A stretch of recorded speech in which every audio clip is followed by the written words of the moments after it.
हाँ जी दोस्तों, क्या हाल है, क्या हाल है, क्या हाल है। I hope you are all doing really really well. दोस्तों, ये बहुत ही इंपॉर्टेंट वीडियो है। आप लोगों ने ये वीडियो शुरू करने के पहले कुछ बातें मेरे को बतानी है जो आप लोगों ने सुन लेना है। दोस्तों, वेलकम टू माय रिविजन्स। तो आप लोगों को लग रहा होगा ये लॉ का रिवीजन है। नहीं दोस्तों, ये लॉ का रिवीजन तो है, पर ये वो लॉ का रिवीजन नहीं है जो आप सोच रहे हो। ये है आप लोगों के इनकम टैक्स लॉ का रिवीजन, यानी कि आपके डायरेक्ट टैक्स का रिवीजन। इसमें हम लोग एक एक चैप्टर करके, एक एक कॉन्सेप्ट करके रिवीजन करने वाले हैं। और रिवीजन वीडियो देखने के पहले एक बार मैं आप लोगों को इंट्रोड्यूस कर लूं। मेरा नाम है CA Shubham Singhal and I am a chartered accountant. I had cleared my CA back in November 2018। तुम लोग मेरे को जानते हो सकते हो अगर तुमने मेरे लॉ के रिवीजन वीडियोस देखे होंगे, या नहीं जानते होगे तो ये पहला वीडियो है जो आप मेरा देखने वाले हो। दोस्तों, ये डायरेक्ट टैक्स का रिवीजन जो है, ये आप लोगों को बहुत शॉर्ट और क्रिस्प मैनर में ये रिवीजन करवाया जाएगा। पर मेरे को पता है आपका सवाल क्या है। आपका सवाल ये है कि सर एग्जाम को इतने कम समय बचे हैं, अब कहाँ कोई नया रिवीजन वीडियो देखे। माना कि आपके रिवीजन वीडियोस हमको जमते हैं लॉ के, डीटी का क्यों देखे। तो मेरी बातें सुन लो दोस्तों। जो आपका डायरेक्ट टैक्स का रिवीजन है, इसमें कुछ अलग चीजें हैं। सबसे पहले इसकी कवरेज, यहाँ पे जो हमने कवरेज कर रखा है, ये 100% डिटेल्ड कवरेज है। और ये जो कंसेप्ट है, ये आपके सारे जगह से मिला करके पूरे आईसीआई मॉड्यूल को कवर करके सारे कंसेप्ट यहाँ पे कराए गए हैं। पर सर, कंसेप्ट तो बाकी जगह भी कवर होते हैं, तो अलग क्या है। अलग ये है कि जब आपके क्वेश्चन बैंक में कोई क्वेश्चन आता है और उसमें आपको कोई नया कॉन्सेप्ट मिलता है, तो वो कॉन्सेप्ट को भी समराइज करके समरी नोट्स में डाला गया है और उसको रिवीजन वीडियो में समराइज किया गया है। तो उससे आपका 100% रिवीजन होगा, इसकी गारंटी है। तो पहला तो ये रिवीजन वीडियो आप लोगों के लिए बहुत डिटेल्ड है। दूसरा दोस्तों, ये जो रिवीजन है, ये व्हाइट बोर्ड रिवीजन है। मतलब क्या, आप लोगों के लिए व्हाइट बोर्ड खोला और उसमें सारी चीजें स्क्रिबल करके लिखता गया, ताकि आप लोगों को फ्लो भी समझ आए, कॉन्सेप्ट भी समझ आए, और साथ साथ में रिवाइज भी होता जाए। और साथ साथ में आप, ताकि आप लिख रहे हो तो आपका अटेंशन भी बना रहे और आप जितने समय का वीडियो है उतनी समय में खत्म कर सकेंगे। तो दोस्तों, वीडियो को जरूर देखना। व्हाइट बोर्ड रिवीजन हर चैप्टर के लिए नहीं हुआ है, पर मैक्सिमम चैप्टर के लिए कोशिश किया गया है, क्योंकि हर चैप्टर में प्रैक्टिकली पॉसिबल नहीं है। तीसरा और सबसे इंपॉर्टेंट यूएसपी जो इस रिवीजन का है, कि आप लोग इसके साथ साथ टैक्स शॉर्ट्स भी ले सकते हो। कौन सा शॉर्ट्स? शॉर्ट्स कितने एमएल का? अरे एमएल का नहीं, मिनट्स का होता है टैक्स शॉर्ट्स। क्या है सर ये टैक्स शॉर्ट्स? ये हमारे रिवीजन ऑडियोज है, जिसमें हर एक सेक्शंस को रिवीजन ऑडियो में कन्वर्ट करके डाला गया है और रोज डेली बेसिस पे टेलीग्राम में डाला जा रहा है। तो हम चाहते हैं कि सोने के पहले आप ये शॉर्ट लेकर के सोए, मजा ही आ जाएगा भाई। गारंटी है मजा आ जाएगा। एक बार टैक्स शॉर्ट सुन लीजिएगा। सर टैक्स शॉर्ट्स कहां से मिलेंगे? नीचे डिस्क्रिप्शन में आपको टेलीग्राम चैनल का लिंक मिलेगा, वहां पे टेलीग्राम चैनल के लिंक पे आपको टैक्स शॉर्ट्स भी मिल जाएंगे, ये नोट्स भी मिल जाएंगे जो आने वाले रिवीजन में आपको दिखने वाला है। और अगर दोस्तों आप लोगों को रिवीजन के बारे में, टैक्स शॉर्ट्स के बारे में, नोट्स के बारे में, किसी भी चीज के बारे में कुछ भी पसंद आया, तो do let me know in the comment, because your appreciation is my motivation and I need that right now. And do make sure that you like this video so that it reaches to the maximum number of students. अगर अच्छा रहा तो अपने आप viral हो जाएगा, but तुम्हारी मदद लगेगी। तो मिलता हूं आपसे, ये रिवीजन एंजॉय कीजिए। मिलता हूं आपसे रिवीजन के बाद। Chalo guys, what are we going to do, sir? What are we going to do? We are going to do a significant revision of lot of sections. कहां से कहां तक? पूरा 139 से लेकर के हम लोग कोशिश करेगा 156 तक, जितने भी सेक्शंस है वो सारे सेक्शंस का रिवीजन करेंगे, एक्सेप्ट फॉर बीच के कुछ इरेलेवेंट सेक्शन। पूरा रिवीजन का पूरा तरीका अलग होगा, आप लोगों को पता है। बस मेरे स्क्रीन पे देखते जाना, मेरी आपसे रिक्वेस्ट है। एक पेपर और पेन लेकर के बैठ जाओ और आपका पूरा का पूरा सेक्शन रिवीजन हो जाएगा। मेरे को आपको नोट्स दिखाने के, रेफर करवाने की बिल्कुल भी जरूरत नहीं है, और बहुत इन डेप्थ रिवीजन होगा। मेरी बात एकदम ध्यान से सुनना, कॉन्सेप्ट का रिवीजन है।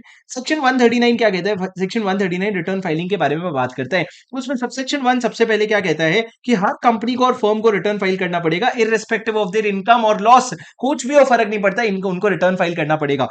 Everyone else other than company and firm, मतलब individual, HUF, association of person, body of individual, ये लोग। अच्छा, किसी को अगर वीडियो स्पीड लगे तो आप लोग स्लो करके पॉइंट 9 पे देख लेना। अगर वीडियो स्पीड ना, क्योंकि मैं स्लो बोलूंगा तो तुम 1.5 पे देखोगे, मेरे को मेरे पेस पे बोलने दो।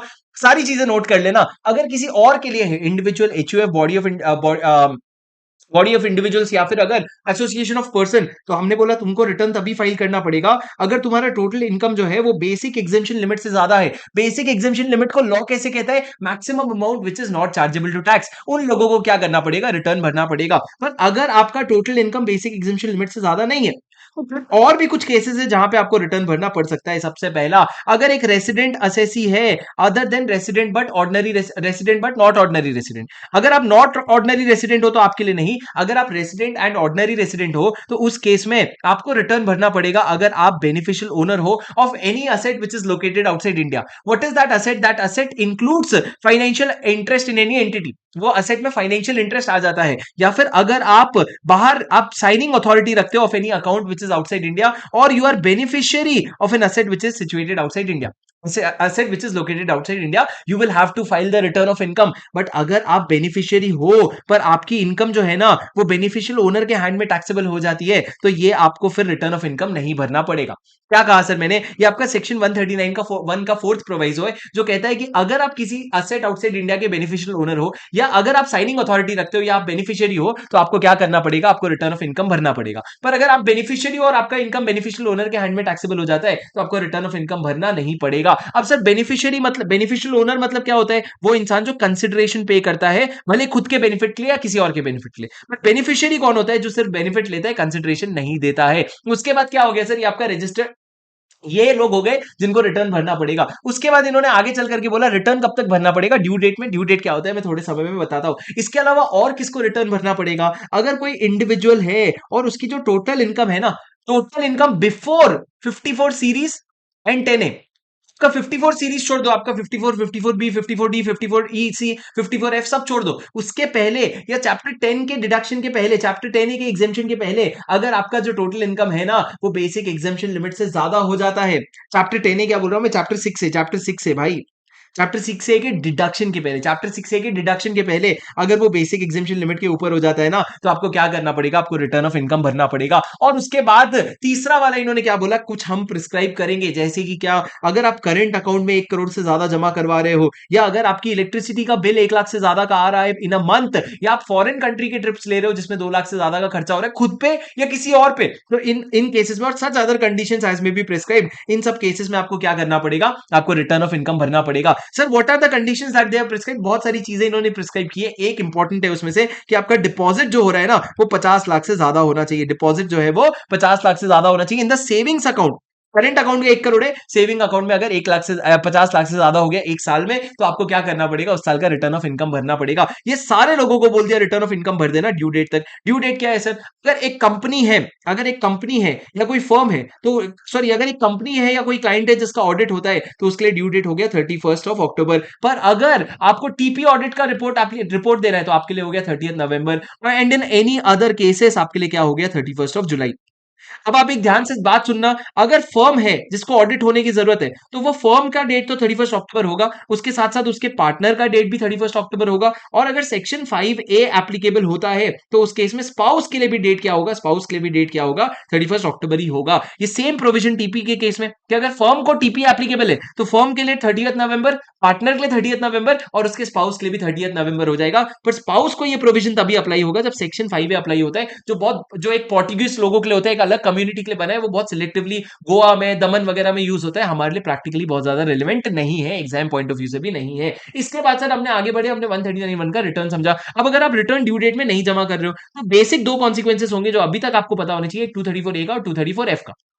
आगे हम बिलेटेड रिटर्न में आएंगे। 234A क्या कहता है? आपको इंटरेस्ट लग जाएगा कितने रेट पे सर? 1%। ये इंटरेस्ट शुरू कब से होगा वो इंपॉर्टेंट है। शुरू होगा जिस दिन आपका ड्यू डेट था ना, उसके अगले दिन से, नेक्स्ट डेट से शुरू होगा, और जब तक आपने एक्चुअल रिटर्न फाइल नहीं किया तब तक नहीं खत्म होगा। और 234F क्या कहता है? आपको 5,000 रुपए की फीस देनी पड़ेगी अगर आपने ड्यू डेट तक रिटर्न नहीं जमा किया। पहले यहाँ पे 10,000 10,000 कुछ हुआ करता था, अब इन्होंने सीधा बोला सिर्फ 5,000, लेकिन 5,000, लेकिन अगर आपका टोटल इनकम जो है वो 5 लाख से कम है ना, तो हमने बोला 5,000 छोड़, तो 1,000 रुपए दे देना, तो 1,000 रुपए का फी दे देना। 234F का फी है सर। मेरे को एक बात बताओ, क्या ये फी का पीजीबीपी में डिडक्शन मिल जाएगा? क्या ये फी का तुमको पीजीबीपी में डिडक्शन मिल जाएगा? जी हाँ, ये फीस का तुमको पीजीबीपी में डिडक्शन बिल्कुल मिल जाएगा। अब उसके बाद सर हमने 139 के बाद हमने सीधा आगे 139(3) पे, वो किसके बारे में बात करते हैं? लॉस रिटर्न के बारे में बात करते हैं। लॉस रिटर्न जो है, सुनना, अगर आपको लॉस को कैरी फॉरवर्ड करके सेट ऑफ करना है, अगर आप आगे कैरी फॉरवर्ड करके सेट ऑफ करना चाहते हो, तो आपको 139(1) के ड्यू डेट के पहले लॉस रिटर्न भरना पड़ता है।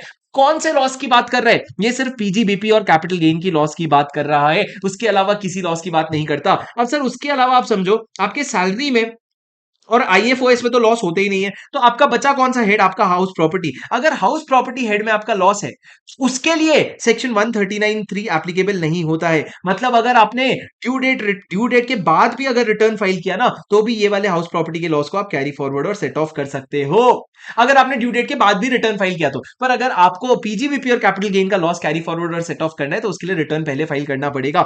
दोस्तों ये जो हाउस प्रॉपर्टी वाला पॉइंट मैंने बताया, ये सेम पॉइंट आपके अनअब्सॉर्ब डेप्रिसिएशन के लिए भी लगता है। अगर इस साल मेरा कोई अनअब्सॉर्ब डेप्रिसिएशन है उसको आगे मेरे को कैरी फॉरवर्ड करना है, आपको पता है सेक्शन 32 सब सेक्शन 2 कहता है कि आप उसको इनफाइनाइटली कैरी फॉरवर्ड कर सकते हो। पर क्या उसके लिए लॉस रिटर्न भरना पड़ेगा, ड्यू डेट के पहले भरना पड़ेगा? बिल्कुल भी ऐसा रिक्वायरमेंट नहीं है। आप इनफाइनाइट पीरियड मन मर्जी कैरी फॉरवर्ड कर सकते हो, ये दोनों के लिए।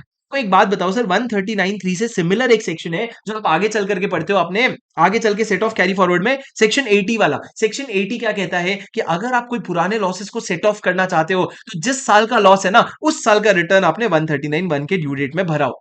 This is very much similar to what is 139(3) saying. तो दोनों बहुत सिमिलर सेक्शन है। पर ये क्या हो गया सर, आपका loss return. But loss return अगर आप ड्यू डेट के पहले भरोगे तो ही वो लॉस को कैरी फॉरवर्ड कर सकते हो। पर याद रखना, हम कैरी फॉरवर्ड की बात कर रहे हैं, हम सेट ऑफ की बात नहीं कर रहे हैं। क्या मतलब, अगर प्रीवियस ईयर 23-24 का रिटर्न ड्यू डेट था मेरा 31 जुलाई, ड्यू डेट के बाद अगर मान लो 31 अगस्त को अगर मैं रिटर्न भर रहा हूं तो मैं इस साल में जो लॉस था ना उसको तो सेट ऑफ कर ही सकता हूं। मतलब मान लो इस साल मेरा एक बिजनेस इनकम था 10 लाख का प्रॉफिट, एक बिजनेस लॉस था 10 लाख का लॉस, तो वो दोनों को करंट ईयर में तो मैं सेट ऑफ कर सकता हूं। पर अगर कुछ एक्सेस लॉस है ना उसको मैं कैरी फॉरवर्ड नहीं कर सकूंगा। उम्मीद है आपको ये पॉइंट क्लियर हो गया होगा। उसके बाद सर एक चीज ध्यान रखना, अगर प्रीवियस ईयर 23-24 का मैंने रिटर्न नहीं भरा या मैंने ड्यू डेट के पहले रिटर्न नहीं भरा तो क्या मैं पुराने लॉसेस यानी कि प्रीवियस ईयर 21-22 के या उसके पहले के लॉसेस कैरी फॉरवर्ड कर सकता हूं? द आंसर इज आप उसको बिल्कुल कैरी फॉरवर्ड कर सकते हो। इस साल का रिटर्न नहीं भरे उससे घंटा फर्क नहीं पड़ेगा। फर्क सिर्फ इस चीज से पड़ेगा कि जिस साल का लॉस है क्या उस साल का रिटर्न 139(1) के पहले भरा था? अगर हाँ तो तुम उसको 8 साल तक के लिए या जो भी तुम्हारा टाइम लिमिट है उतने साल के लिए कैरी फॉरवर्ड कर सकते हो। पर सर मान लो अगर लॉस रिटर्न नहीं भरा एकदम टाइम पे तो तुम कॉन्डोनेशन फॉर डिले करवा सकते हो। कॉन्डोनेशन के लिए किसके पास जाओगे? तुम डिपेंड करता है लॉस रिटर्न का अमाउंट कितना है। अगर 10 लाख तक का लॉस है तो आप सीआईटी के पास जाओगे, 10 लाख से 50 लाख तक का लॉस है तो सीसीआईटी के पास जाओगे, और 50 लाख से ऊपर का लॉस है तो आप सीबीडीटी के पास चले जाओगे। सर मैं जो भी पॉइंट आपको बता रहा हूं ना, आपको कुछ टेंशन नहीं लेना है। आपको मेरे नोट्स में सारे पॉइंट लिखे हुए मिलेंगे, आपको भी पता है अच्छे से। Each and everything that I am speaking is written in your notes, कोई भी टेंशन नहीं लेना। तो सर ये आपका क्या हो गया, ये आपका सीआईटी सीसीआईटी ये लोग क्या करेंगे, डीले को कंडोन करेंगे। सर कंडोन करने के लिए, अरे कंडोन CONDON कंडोन करेंगे, तो कंडोन करने के लिए सर उनको क्या लगेगा, जेन्युइन कंसर्न्स लगेंगे। जेन्युइन कंसर्न होगा तो कंडोन कर देंगे। सर कॉन्डोनेशन के लिए अप्लाई कब तक कर सकते हैं? जब आपका रिलेवेंट असेसमेंट ईयर खत्म हुआ ना उसके बाद 6 साल तक भी आप अप्लाई कर सकते हो। मतलब अगर प्रीवियस ईयर 23-24 की बात करोगे तो असेसमेंट ईयर हो गया 24-25 और उससे 6 साल आप जोड़ लो,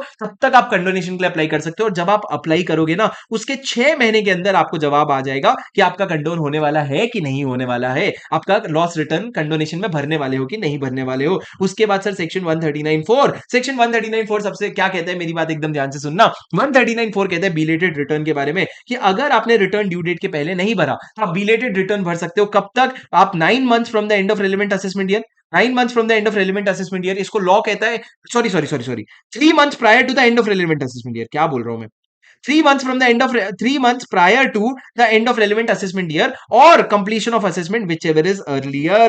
मतलब अगर प्रीवियस ईयर 23-24 की बात करो तो मैं 31 दिसंबर 2024 तक क्या कर सकता हूं, मैं अपना रिटर्न भर सकता हूं। मैं अपना क्या कर सकता हूं, मैं अपना बिलेटेड रिटर्न भर सकता हूं 31 दिसंबर 2024 तक। पर सर इन्होंने क्या बोला, बिलेटेड रिटर्न के 4 कॉन्सिक्वेंसेस होते हैं। क्या 4 कॉन्सिक्वेंसेस होते हैं? पहला कॉन्सिक्वेंस ये होता है 234A का इंटरेस्ट लग जाएगा, फिर 234F का आपको फी लग जाएगा। उसके अलावा आप लॉस कैरी फॉरवर्ड नहीं कर सकोगे। और आगे चल के आप एक सेक्शन 143(1) पढ़ते हो, समरी असेसमेंट, जहां पे ये भी लिखा था कि आप चैप्टर 6A के पार्ट सी का डिडक्शन नहीं ले पाओगे अगर आप बिलेटेड रिटर्न डालोगे। ये कहां पे लिखा हुआ है सर? ये 143(1) में लिखा हुआ है। उसके बाद सर सबसेक्शन 5 क्या कहता है आपका, रिवाइज रिटर्न के बारे में। रिवाइज रिटर्न भी इसी टाइम लिमिट के पहले फाइल कर सकते हो, जितनी बार भी चाहूं रिवाइज कर सकता हूं। जी हाँ, आप जितनी बार चाहो उतनी बार रिवाइज कर सकते हो। क्या सर मैं बिलेटेड रिटर्न को रिवाइज कर सकता हूं? जी हाँ, बिलेटेड रिटर्न को भी रिवाइज कर सकते हो। सर प्रीवियस ईयर 23-24 के लिए लास्ट ड्यू डेट क्या होगा? लास्ट ड्यू डेट होगा 31 दिसंबर 2024, सेम ड्यू डेट। लेकिन अज्यूमिंग दैट इसके पहले आपका कोई असेसमेंट खत्म नहीं हुआ है, इसके पहले आपका कोई असेसमेंट जो है वो खत्म नहीं हुआ है, तब जाके आप रिवाइज रिटर्न फाइल कर सकते हो। रिवाइज रिटर्न जितनी बार फाइल करो उतनी बार फाइल कर सकते हो। सर एक चीज याद रखना, revise return steps in the shoes of original return. Revise return steps in the shoes of original return. तो अगर ओरिजिनल रिटर्न में मैंने लॉस दिखाया था 4 लाख रुपए का और बाद में रिवाइज रिटर्न फाइल करके मैंने 5 लाख रुपए का लॉस दिखाया ना, तो ये जो एक्स्ट्रा 1 लाख रुपए का लॉस आपने दिखाया ये एकदम कैरी फॉरवर्ड और सेट ऑफ हो जाएगा। क्यों? क्योंकि ये माना जाएगा कि 5 लाख का रिटर्न आपने ओरिजिनल रिटर्न के साथ ही भर दिया था, मतलब ड्यू डेट के पहले ही भर दिया था। ये हो गया सर आपका 139.5। उसके बाद सर 139.4 और 5 के बीच में आपके 4A 4B 4C 4D 4E 4F है, जो बकवास करते हैं कि भैया 31 अक्टूबर तक तू अलग अलग लोगों के लिए, जैसे कि पॉलिटिकल पार्टी के लोग हैं, ट्रस्ट के लोग हैं, ट्रस्ट वाला चीज हम ट्रस्ट के केस में पढ़ेंगे, पॉलिटिकल पार्टी का भी हम थोड़ा सा पढ़ेंगे। तो इन लोगों के लिए स्पेशल केसेस हैं जहां पे आपको रिटर्न फाइल करने पड़ते हैं। पॉलिटिकल पार्टी के लिए आप रिटर्न फाइल करोगे 31 अक्टूबर तक, ट्रस्ट के लिए भी वही 31 अक्टूबर तक। कहीं कहीं पे ऑडिट मैंडेटरी है, वो बेसिक सा डब्बा है, यहाँ पे मैंने पूरे टेबुलर फॉर्मेट में प्यारा सा बना करके आप लोगों को दिया है, आप इसको रेफर कर लो। 139 4A से लेकर के यहाँ 4A से लेकर के सर 4F तक आधे से इतने से टेबल में पूरा खत्म हो गया। अब सर मैं आगे बढ़ता हूं, मैं आपको इंपॉर्टेंट चीजें पढ़ाने आया हूं, तो मैं आपको इसके बाद पढ़ाता हूं फाइनेंस एक्ट 2022 का सबसे बड़ा अमेंडमेंट 139(8)A। किसकी बात करता है 189(8)A? 139A अपडेटेड रिटर्न के बारे में। क्या कहता है अपडेटेड रिटर्न के बारे में? अगर तुमने अपना रिटर्न फाइल किया है या तुमने रिटर्न फाइल नहीं किया है, तुम 139(8)A में अपने रिटर्न को अपडेट कर सकते हो। अपडेट कर सकते हो, कब तक अपडेट कर सकते हो सर? आपका रेलेवेंट असेसमेंट ईयर खत्म होने के बाद 24 मंथ्स तक अपडेट कर सकते हो। मतलब अगर मैं प्रीवियस ईयर 23-24 की बात करूं तो असेसमेंट ईयर 24-25 हो गया, तो मैं अपडेट कर सकता हूं 31 मार्च 2027 तक मैं अपडेट कर सकता हूं। इसको कहेंगे सेक्शन 139(8)A का अपडेटेड रिटर्न। बोलो क्या कहेंगे? 139(8)A का अपडेटेड रिटर्न। पर याद रखना ये अपडेटेड रिटर्न 3 केसेस में आप नहीं कर सकते, 3 कंडीशन में नहीं कर सकते। पहले कंडीशन 1 में 3 पॉइंट है। पहला, अगर इससे आपकी टैक्स लायबिलिटी कम हो रही है, इससे आपके लॉसेस बढ़ रहे हैं। सर क्या हो रहा है? आपका टैक्स लायबिलिटी कम हो रहा है, आपकी लॉसेस हो रहे हैं, या आपके रिफंड दिख रहा है, तो रिफंड या तो बढ़ जा रहा है या रिफंड था नहीं, रिफंड आ जा रहा है, मतलब सर कुल मिला के रेवेन्यू का नुकसान हो रहा है, मतलब सरकार का नुकसान हो रहा है। वैसा रिटर्न नहीं भर सकते जिसमें तुम टैक्स लायबिलिटी कम दिखा रहे हो, या तुम अपने लॉसेस बढ़ा के दिखा रहे हो, या तुम लॉसेस दिखा रहे हो, या तुम अपना रिफंड मांग रहे हो, या रिफंड बढ़ा रहे हो। ये सारा रिटर्न नहीं भर सकते। ऐसा रिटर्न भरना जिसमें इनकम बढ़ गया, टैक्स लायबिलिटी बढ़ गई, लॉस कम हो गया, रिफंड कम हो गया, ऐसे रिटर्न भर सकते हो तुम। उसके बाद दूसरा कंडीशन क्या है सर? आप जो है ना 139(8)A का बेनिफिट नहीं उठा सकते अगर क्या चल रहा है पता है? आपका सर्च और सर्वे शुरू हो गया। मतलब क्या सर? अगर आपका 132A में सर्च 132 में सर्च इनिशिएट हो गया, या 132A में आपसे कोई बुक्स ऑफ अकाउंट्स या डॉक्यूमेंट्स रिक्विजिशन कर लिए, या 133 में आपका सर्वे शुरू हो गया, और इसमें 133A में सर्वे शुरू हो गया, पर 133A2 वाला सर्वे कवर नहीं है। ये 133A2 क्या है? ये वो सर्वे है जो टीडीएस वाला सर्वे होता है, जो आपका टीडीएस वाला सर्वे होता है। उसके बाद अगर ये सब आपका नहीं हो रहा है, किसी और का हो रहा है, और किसी और के पास कोई ऐसे वैल्यूएबल थिंग्स मिले और असेसिंग ऑफिसर सेटिस्फाइड है कि वो आपको बिलोंग करते हैं, तो उस केस में आप ये 139(8)A का बेनिफिट नहीं उठा सकते। मतलब आप अपडेटेड रिटर्न नहीं फाइल कर सकते। कौन से साल का नहीं फाइल कर सकते पता है? जिस साल आपका ये सर्च वगैरह सर्वे वगैरह शुरू हुआ ना, जिस साल शुरू हुआ ना, उसके पहले के किसी भी साल का नहीं कर सकते। मतलब मान लो ये सर्च और सर्वे मेरा 2024-25 में शुरू हुआ ना, तो मेरे पहले के किसी भी साल का मैं अपडेटेड रिटर्न नहीं भर सकता, चाहे वो 24 मंथ्स वाले टाइम लिमिट के अंदर आता हो या नहीं आता हो। उसके बाद सर आपके नेक्स्ट 5 इंपॉर्टेंट कंडीशन। पहला, अगर आपने ऑलरेडी अपडेटेड रिटर्न एक बार भर दिया तो आप बिल्कुल भी दोबारा अपडेटेड रिटर्न नहीं भर सकते। दूसरा, अगर सर आपका कोई असेसमेंट प्रोसीडिंग चल रहा है, कौन सा असेसमेंट प्रोसीडिंग? 143 वाला, 144 वाला, 147 वाला, अगर कोई असेस कर रहा है आपको आके, तो उस बीच में आप बोलोगे नहीं नहीं मैं अपडेटेड रिटर्न भरेगा, बोले चलते बन भाई, अब तो अपडेटेड रिटर्न नहीं भर सकता, असेसमेंट के बीच में भर ही नहीं सकता। तीसरा, अगर असेसिंग ऑफिसर को कोई इंफॉर्मेशन मिला है मनी लॉन्ड्रिंग एक्ट में, ब्लैक मनी एक्ट में, और वो इंफॉर्मेशन आपको कम्युनिकेट हो गया, तो उसके बाद आप अपडेटेड रिटर्न नहीं भर सकते। उसके बाद सर अगर आपका कोई प्रोसिक्यूशन इनिशिएट हो चुका है या प्रोसिक्यूशन पेंडिंग है, तो उसके बेसिस पे भी आप नहीं भर सकते। और आपको अगर DTAA वगैरह में कोई इंफॉर्मेशन मिला है तब भी आप नहीं कर सकते। एंड अदर प्रिस्क्राइब कंडीशन, ये सारे केसेस में सर जहां पे आप बच के निकल सकते थे, वो हमने एक जगह लिख दिया कि आप यहां पे अपडेटेड रिटर्न नहीं भर सकते। पहला तो अगर आपने पहले भर दिया था तो दोबारा नहीं भर सकते। रिवाइज रिटर्न बार बार रिवाइज कर सकते हो, मल्टीपल टाइम रिवाइज कर सकते हो। अपडेटेड रिटर्न सिर्फ एक बार भर सकते हो। असेसमेंट अगर चल रहा है तो नहीं भर सकते, या तो पेंडिंग है या कंप्लीट हो चुका है। पेंडिंग है या कंप्लीट हो चुका है, दोनों में भी आप अपडेटेड रिटर्न नहीं भर सकते। और अगर आपको कोई इंफॉर्मेशन मिला है असेसिंग ऑफिसर को और उसने कम्युनिकेट कर दिया है, तो भी आप नहीं भर सकते। और उसके बाद प्रोसिक्यूशन चल रहा है या DTAA में कोई इंफॉर्मेशन मिला है, ये सारे केस में आप अपडेटेड रिटर्न नहीं भर सकते। बात बताओ सर, मेरा अगर लॉस का रिटर्न, आपने बोला सर लॉस दिखाने लॉस का रिटर्न आप नहीं भर सकते। अभी मेरे को एक बात बताओ, अगर मेरा 5 लाख का लॉस था, उसको मैं कम करके 4 लाख का लॉस करना चाहता हूं, क्या मैं लॉस का रिटर्न भर सकता हूं? क्या मैं लॉस का रिटर्न भर सकता हूं? हाँ सर, अगर सुनो, आपका सॉरी सॉरी, अगर आपका 5 लाख का आपने लॉस दिखाया था और ये लॉस का रिटर्न आपने 139 के ड्यू डेट के पहले भरा था, तो आप उसको अपडेट करके इनकम, रिटर्न ऑफ इनकम में कन्वर्ट कर सकते हो, हमको कोई प्रॉब्लम नहीं है। और ये करने के वजह से मान लो आपको कुछ सब्सिक्वेंट ईयर्स के भी अगर रिटर्न चेंज करने पड़े ना, तो ये सब्सिक्वेंट ईयर्स के रिटर्न भी आप अपडेट कर सकते हो, हम तुमको पूरी अथॉरिटी दे रहे हैं। क्योंकि ऊपर हमने क्या बोला था, लॉस का रिटर्न मत भरना भाई, पर तू लॉस के रिटर्न को अगर इनकम में कन्वर्ट कर रहा है ना, हमने बोला भर देना, कोई दिक्कत बिल्कुल भी नहीं है। I hope you completely understood this. अरे बोलो चैट में हाँ कि नहीं सर, कुछ समझ आ रहा है कि नहीं आ रहा है? हाँ, हाँ सर। अब आपने अपडेटेड रिटर्न भर दिया, उस वो तो रिटर्न भर दिया भाई, रिटर्न पे टैक्स लाइबिलिटी भी तो आएगी ना, क्योंकि रिटर्न तुम नेचुरली वही भर रहे हो जिसमें तुम अपनी इनकम ज्यादा दिखा रहे हो। तो उसके साथ इन्होंने एक सेक्शन इंट्रोड्यूस किया सर, सेक्शन 140 बी, जो कहता है कि भैया तूने रिटर्न, या तो पहले तूने रिटर्न भरा नहीं था, पहले तूने रिटर्न नहीं भरा था, तूने अपडेटेड रिटर्न भरा है, या फिर तूने पहले रिटर्न भरा था और तूने अब उसको अपडेट किया है, तो दोनों भी केस में क्या होगा, तो दोनों भी केस में हमने बोला सर आपकी टैक्स लाइबिलिटी आएगी। तो जो नॉर्मल आप पे टैक्स इंटरेस्ट फी लगना है वो तो आपको लगेगा, तो आप ध्यान रखना, आपको जो भी आएगा पहले आप टैक्स कैलकुलेट करना, उस पर 234 ए का इंटरेस्ट, 234 बी का, सी का इंटरेस्ट, बी और सी किसका इंटरेस्ट है, एडवांस का इंटरेस्ट है एडवांस टैक्स का। उसके बाद 234 एफ का फी आएगा देख लेना, और उसके बाद जो भी अमाउंट आया ना उस पे एक बहुत मेजर अमाउंट ऐड करना पड़ेगा आपको, एडिशनल टैक्स लाइबिलिटी वाला। एडिशनल टैक्स लाइबिलिटी कितना होगा sir, it will be either 25% और it will be 50%, depending on what I will tell you. ये 25% या 50% किसका होगा, it will be for tax and interest का सम। उसमें फी मत ऐड करना सर, जो 234 एफ वाला फी है ना उसको ऐड मत करना, ये आपका टैक्स और इंटरेस्ट के सम का क्या होगा, 25 या 50%। 25% कब होगा, अगर आपने 12 मंथ्स के पहले फाइल कर दिया, और 50% कब होगा, जब आपने लास्ट के 12 मंथ्स में फाइल किया है। मतलब अगर मैं प्रीवियस ईयर 23-24 की बात करूं, तो असेसमेंट ईयर 24-25 और आपको 2 साल का टाइम मिलता है 25-26।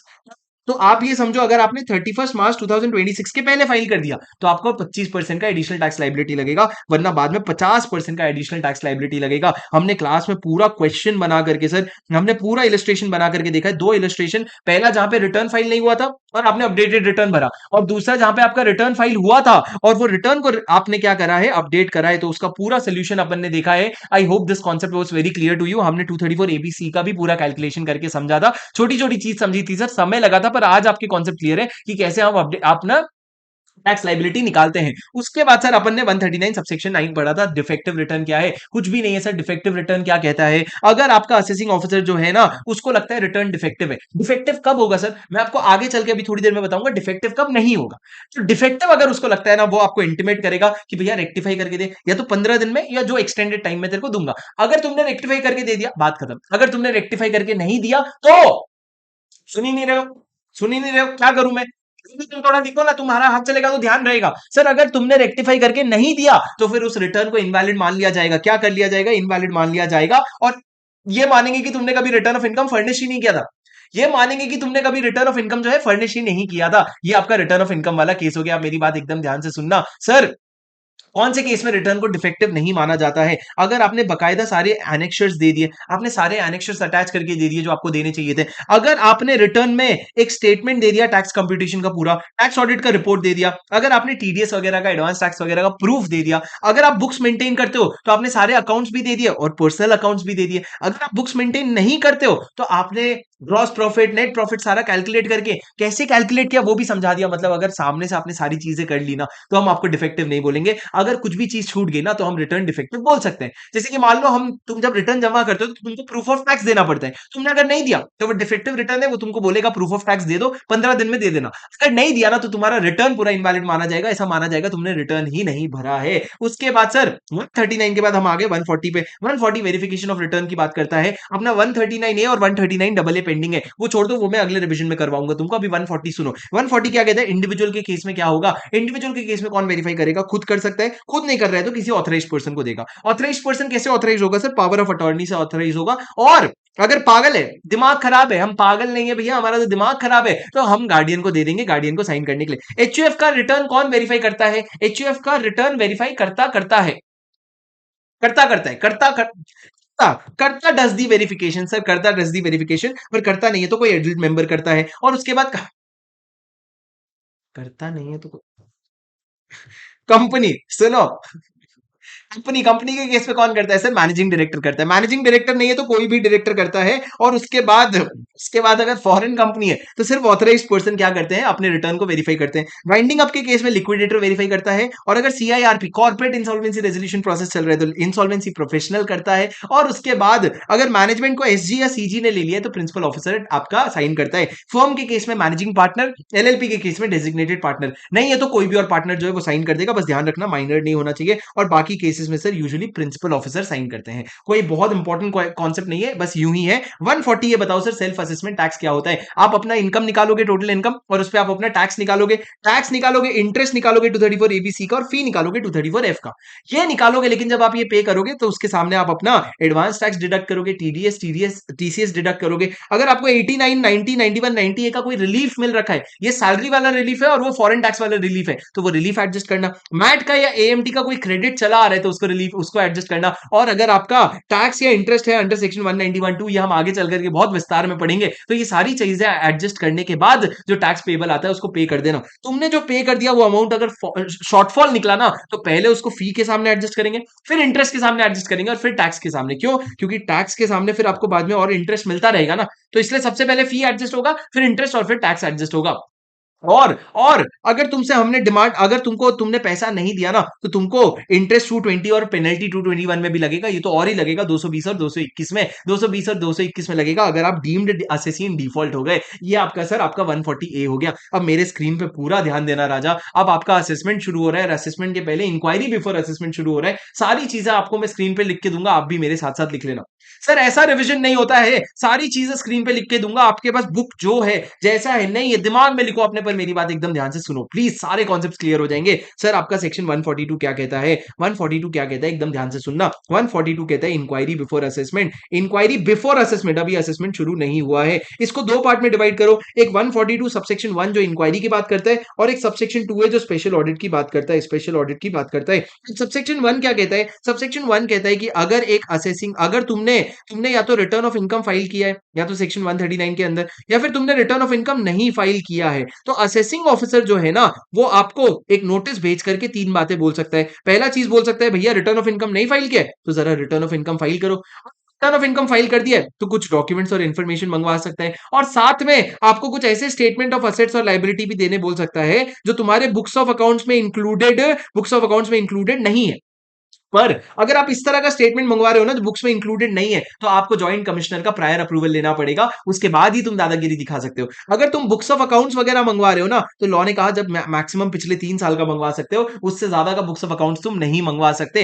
रिटर्न ऑफ इनकम फाइल करने बोल सकते हो। ये सर आपका दी फेमस 142(1) का नोटिस है। 142 का 1 का नोटिस, एक बार मेरी बात ध्यान से सुनना, चाहे रिटर्न आया हो या नहीं आया हो आप भेज सकते हो, चाहे रिटर्न आया हो या नहीं आया हो आप भेज सकते हो। कौन भेजेगा सर? या तो असेसिंग ऑफिसर भेजेगा, या फिर हमने पावर इनकम टैक्स अथॉरिटी को भी दे दिया जो इनकम टैक्स ऑफिसर के ऊपर का बंदा है। इनकम टैक्स ऑफिसर के ऊपर का बंदा मतलब क्या? आपका joint commissioner, assistant commissioner, chief commissioner, principal chief commissioner, सारे लोग ये नोटिस भेज सकते हैं, और ये नोटिस का जो रिस्पॉन्स है वो आएगा। सर क्या ये नोटिस भेजने का कोई टाइम लिमिट है? नहीं, ये नोटिस भेजने का कोई भी टाइम लिमिट नहीं है। ये नोटिस भेजने का कोई भी टाइम लिमिट नहीं है। उसके बाद सर आपका सबसेक्शन 2A क्या कहता है, और इसमें एक अमेंडमेंट भी है, तो ध्यान से सुनना क्या अमेंडमेंट है सर और क्या कहता है 2A। टू ए कहता है कि अगर आपका कोई असेसमेंट का प्रोसीडिंग चल रहा है, प्लीज ध्यान से सुनना, असेसमेंट का प्रोसीडिंग होना जरूरी है, चाहे वो नॉर्मल हो रहा हो या चाहे फेसलेस हो रहा हो, असेसमेंट प्रोसीडिंग होना जरूरी है। अगर आपका कोई असेसमेंट प्रोसीडिंग चल रहा है ना तो उस केस में क्या हो सकता है, अगर असेसिंग ऑफिसर को लगे कि भैया उसका वॉल्यूम देख के, कॉम्प्लेक्सिटी देख करके, डाउट्स अबाउट करेक्टनेस,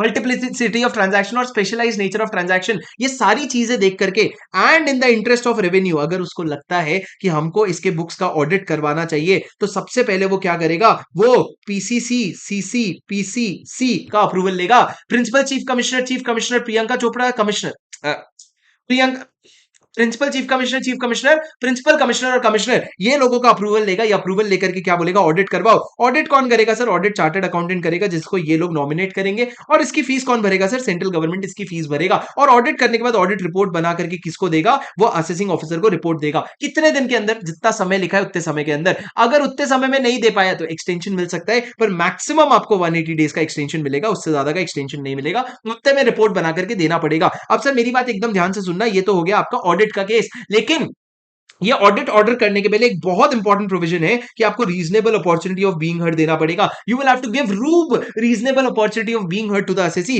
कि ओए असेसी में तेरा ऑडिट करने वाला है, देख बता दे ऑडिट करूं कि नहीं करूं। सर ये प्रोविजन पहले हुआ करता था, अब इन्होंने फाइनेंस एक्ट 2023 में अमेंडमेंट करके जिस तरीके से ऑडिट होता है ना उसी तरीके से बोला इन्वेंट्री का वैल्यूएशन भी तो हो सकता है, और इन्होंने बोला इन्वेंट्री का वैल्यूएशन घुसेड़ दिया, जो कॉस्ट अकाउंटेंट करेगा उसको भी नॉमिनेट ये बड़े बड़े लोग ही करेंगे, और उसको भी उसका खर्चा भी सेंट्रल गवर्नमेंट बेयर करेंगे, और ये भी रिपोर्ट बना के असेसिंग ऑफिसर को ही देगा।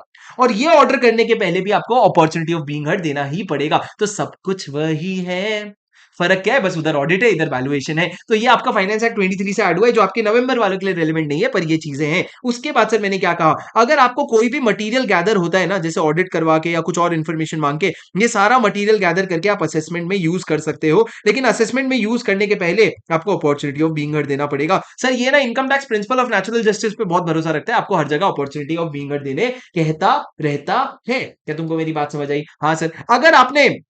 अगर आपने मेरी बात ध्यान से सुनना, अगर आपको हमने स्पेशल ऑडिट करने बोला, क्या तुम ये बोल सकते हो नहीं नहीं नहीं नहीं मेरा इनकम टैक्स में ऑलरेडी ऑडिट हो रहा है या कंपनी ऑडिट हो रहा है? नहीं, this is special audit is over and above every other audit. दूसरा, सर अगर स्पेशल ऑडिट समय पे करके नहीं दिया तो क्या होगा? तो आपका 144 में बेस्ट पेनल्टी और प्रोसीडिंग तो होगा, पर आपका 144 में बेस्ट जजमेंट हो जाएगा। तो याद रखना, अगर आप 142(2)A का स्पेशल ऑडिट नहीं कराते तो 144 आपका बेस्ट जजमेंट असेसमेंट करने के लिए तैयार है। सर अगर स्पेशल ऑडिट का ऑर्डर हुआ था पर जो चार्टर्ड अकाउंटेंट तुमने ऑडिट अपॉइंट किया था ना उसने ढंग से काम नहीं किया, तो क्या असेसी की गलती है? नहीं, असेसी की गलती नहीं है। अगर चार्टर्ड अकाउंटेंट ने ढंग से काम नहीं किया तो चार्टर्ड अकाउंटेंट बदलो, आप बेस्ट जजमेंट असेसमेंट नहीं कर सकते। सर उसके बाद आपका एक रूल था, रूल में बस ये लिखा हुआ था जो ऑडिटर का एक्सपेंस होता है ना, वो एक्सपेंस इन्होंने बोला था 1 घंटे का 3750 से 7500 रुपए तक का मिलेगा। सर ये जिंदगी में कभी नहीं पूछा जाएगा, बस मॉड्यूल में करके मैंने बता दिया। एक्सपेंस कितना मिलेगा? 3750 से 7500 का आपको एक्सपेंस मिलेगा। उसके बाद सर आगे बढ़ते हैं, मेरी बात सुनो। उसके बाद अपन ने एक सेक्शन 142A पढ़ा था जो कहता है वैल्यूएशन बाय वैल्यूएशन ऑफिसर।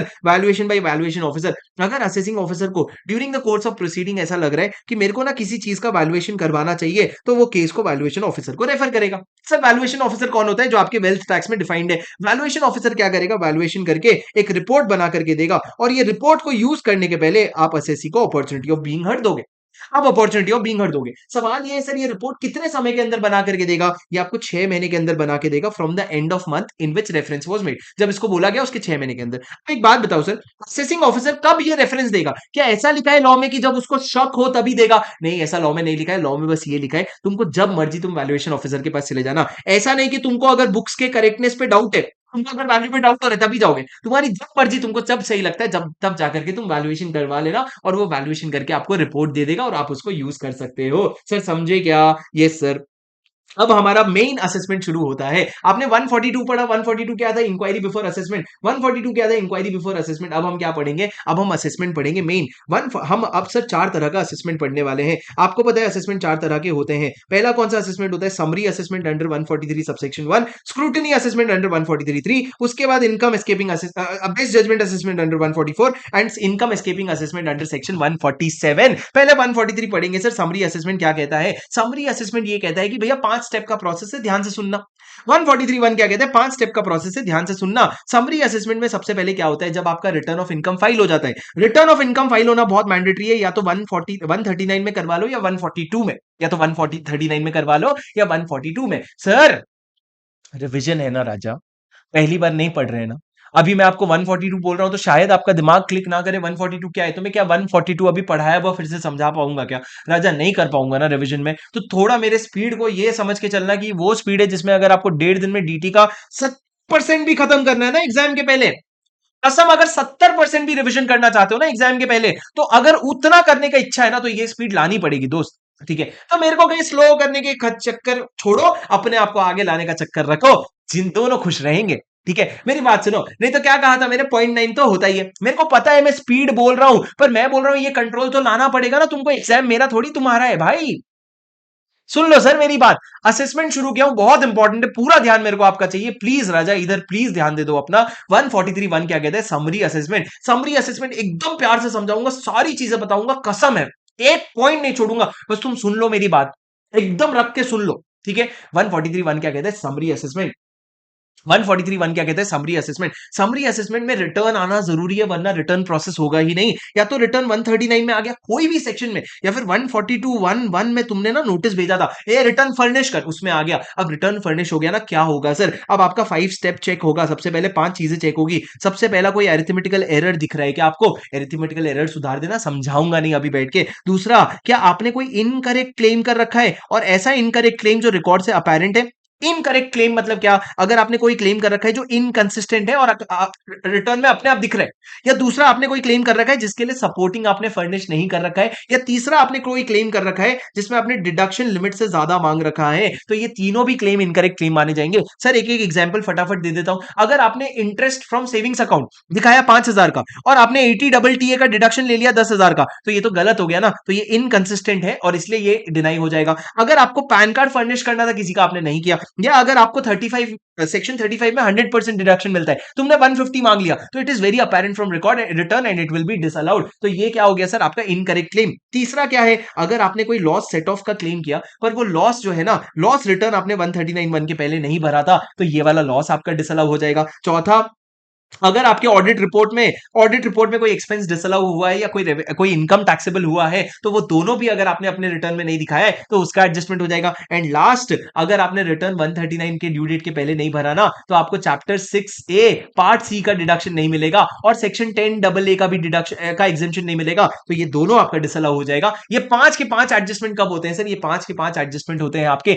इनको कहते हैं एडजस्टमेंट। ये तब होते हैं जब आपका 143(1) में आपका रिटर्न प्रोसेस होता है। सर ये एडजस्टमेंट होने के बाद आप क्या करोगे, सुनो, एडजस्टमेंट आप खुद से नहीं करोगे, आप पहले एक इंटीमेशन भेजोगे, किसको, असेसी को, कि भैया ये वाला इंटीमेशन, ये वाला एडजस्टमेंट कर रहा हूं। और एडजस्टमेंट करने के लिए आप उसको उसको रिस्पांस देने के लिए टाइम दोगे। अगर उसने रिस्पॉन्ड कर दिया तो उसको कंसिडर करना, अगर उसने रिस्पॉन्स ही नहीं किया तो आप मैक्सिमम 30 डेज का टाइम देना, और उसके बाद आप आगे बढ़ के खुद से एडजस्टमेंट कर देना। अब सर जब एडजस्टमेंट कर दिया आपने, तो स्टेप नंबर बी क्या होगा, आपका टोटल इनकम रिवाइज हो जाएगा। अब ये टोटल इनकम जो आया, उसके बेसिस पे आप क्या करोगे, अपना टैक्स, इंटरेस्ट और फी कैलकुलेट करना। जो भी आपका टैक्स, इंटरेस्ट और फी आता है, इसको कैलकुलेट करना, और इसके बेसिस पे आप देखना कि कुछ सम पेबल आ रहा है क्या, या कुछ सम रिफंडेबल आ रहा है क्या। देखो, अगर रिफंडेबल आ रहा है ना, तो स्टेप नंबर 5 बोलता है भैया रिफंड ग्रांट कर देना। और अगर सम पेबल या रिफंडेबल आ रहे हैं ना जो भी, तो आप क्या करना, डी पॉइंट में आप इंटीमेट करना असेसी को, कि असेसी तेरा सम पेबल आ रहा है या सम रिफंडेबल आ रहा है, और इंटीमेट करके बता देना भैया जरा पैसा भर दो। ठीक है। पर सर एक बात बताओ, अगर मैंने लॉस था पहले 5 लाख का, उसको एडजस्ट करके लॉस कर दिया 4 लाख का, तो इससे ना तो सम पेबल आ रहा है ना सम रिफंडेबल आ रहा है, फिर भी इंटीमेट करे क्या, हाँ राजा एडजस्टमेंट तो हुआ है ना, तो आपको इंटीमेट करना पड़ेगा। दूसरा, सर अगर मेरा ना तो कोई सम पेबल आ रहा है, ना कोई सम रिफंडेबल आ रहा है, ना कोई एडजस्टमेंट हुआ है, कुछ भी नहीं हुआ है, तो क्या करूं, तो तेरे को इंटीमेशन नहीं करना पड़ेगा। तो तूने एक्नॉलेजमेंट भेजा था ना, एक्नॉलेजमेंट शुरू में जैसे ही रिटर्न फाइल होता है, एक एक्नॉलेजमेंट जाता है, उस एक्नॉलेजमेंट को ही deemed intimation under section 143 subsection 1 मान लेंगे। It will be considered to be a deemed intimation under section 143 subsection 1। उसके बाद सर मेरी बात ध्यान से सुनना, सर ये 143(1) का कोई टाइम लिमिट है क्या, टाइम लिमिट राजा इसमें अमेंडमेंट है, तो आप कंफ्यूज ना हो जाओ करके मैं आगे बताऊंगा आपको। अभी जो नोट्स में आपके है वो पढ़ लो, मैं आपको सेक्शन 153 के साथ ही बता दूंगा एक साथ टाइम लिमिट सारे के सारे। ये 143(1) का आपका इंटीमेशन हो गया, और पूरा का पूरा प्रोविजन यही था और कुछ भी नहीं था। 143(1) का असेसमेंट हो जाने के बाद आप हो गया खत्म। अब आपका इसको कहते हैं हम समरी असेसमेंट। ये 100, इसके लिए रिटर्न ऑफ इनकम भरना जरूरी था, और ये 100% असेसी का होता है, सबका असेसमेंट होता है। उसके बाद 143(3) क्या कहता है, 143(3) बात करता है स्क्रूटिनी असेसमेंट के बारे में। तुम एक बार इनकम एस्केपिंग असेसमेंट तक रुक के तो देख के जाओ कैसे हम रिवाइज करेंगे। सर 143(3) किसके बारे में बात करता है, स्क्रूटिनी असेसमेंट के बारे में। 143(3) कहता है मेरे स्क्रूटिनी असेसमेंट करने के पहले आपको 143(2) में नोटिस देना पड़ेगा। आपको क्या करना पड़ेगा राजा, आपको नोटिस देना पड़ेगा। अब 143 का नोटिस देने के लिए अगेन रिटर्न ऑफ इनकम होना मैंडेटरी है। अगर रिटर्न ऑफ इनकम फाइल होने के बाद अगर असेसिंग ऑफिसर को या कोई इनकम टैक्स अथॉरिटी, कोई भी इनकम टैक्स अथॉरिटी को अगर ये इंश्योर करना है कि भैया तुमने कहीं अपना इनकम कम तो नहीं दिखाया, तुमने कहीं अपना लॉस ज्यादा तो नहीं दिखाया, तुमने कहीं अपना टैक्स का चोरी तो नहीं कर रखा है, इस तरह की चीजें अगर असेसिंग ऑफिसर को असेस करना है ना, then what will it do, it will serve a notice, serve a notice to whom, to the assessee. और क्या बोलोगे, या तो बोलोगे आओ कभी हवेली पे, आओ कभी हवेली पे, मतलब क्या, या तो तुम ऑफिस में पर्सनल हियरिंग के लिए बुला लोगे, या फिर तुम उससे डॉक्यूमेंट्स मंगवा लोगे। पर सर ये नोटिस आपको क्या करना पड़ेगा, सर्व। सवाल ये है सर ये सर्व कब तक करूंगा, ये सर्व का जो है ना, you will do with in 3 months from end of relevant assessment year, end of relevant assessment year. मतलब अगर मेरा प्रीवियस ईयर 23-24 है तो मेरे को 143(2) का नोटिस कब तक सर्व करना पड़ेगा? I will have to serve the notice by 30th June 2025। मैंने सही लिखा कि गलत लिखा, फटाफट बताओ। सही लिखा कि गलत लिखा सर, फटाफट बताओ। सर 30th जून करेक्ट है, 30th जून 2025 तक नोटिस भेजना पड़ेगा। अब सर मान लो मैंने पहला नोटिस भेज दिया 29 जून को, और उसके बाद मैंने एक और नोटिस भेजा 29 अगस्त को। क्या ये जो 29 अगस्त को सेकंड नोटिस भेजा जहां पे मैंने और इन्फॉर्मेशन मांगा, is it valid? Is it valid जो ड्यू डेट के बाद है? The answer is yes, it is still valid. Why? Because second notice will be deemed to be in continuation of the first notice. और अगर आपका first notice due date के पहले सर्व हो, टाइमलाइन के पहले सर्व हो गया है ना, तो आगे सारे आने वाले नोटिस जो है उनको वैलिड नोटिस माना जाएगा। क्या आपको मेरी बात समझ आ रही है? Yes sir. Please note that section 143(1) में जो इंटीमेशन होता है ना, that intimation has to happen, मैं बता दे रहा हूं, that intimation has to happen within that intimation has to be sent within 12 months from the end of relevant assessment year।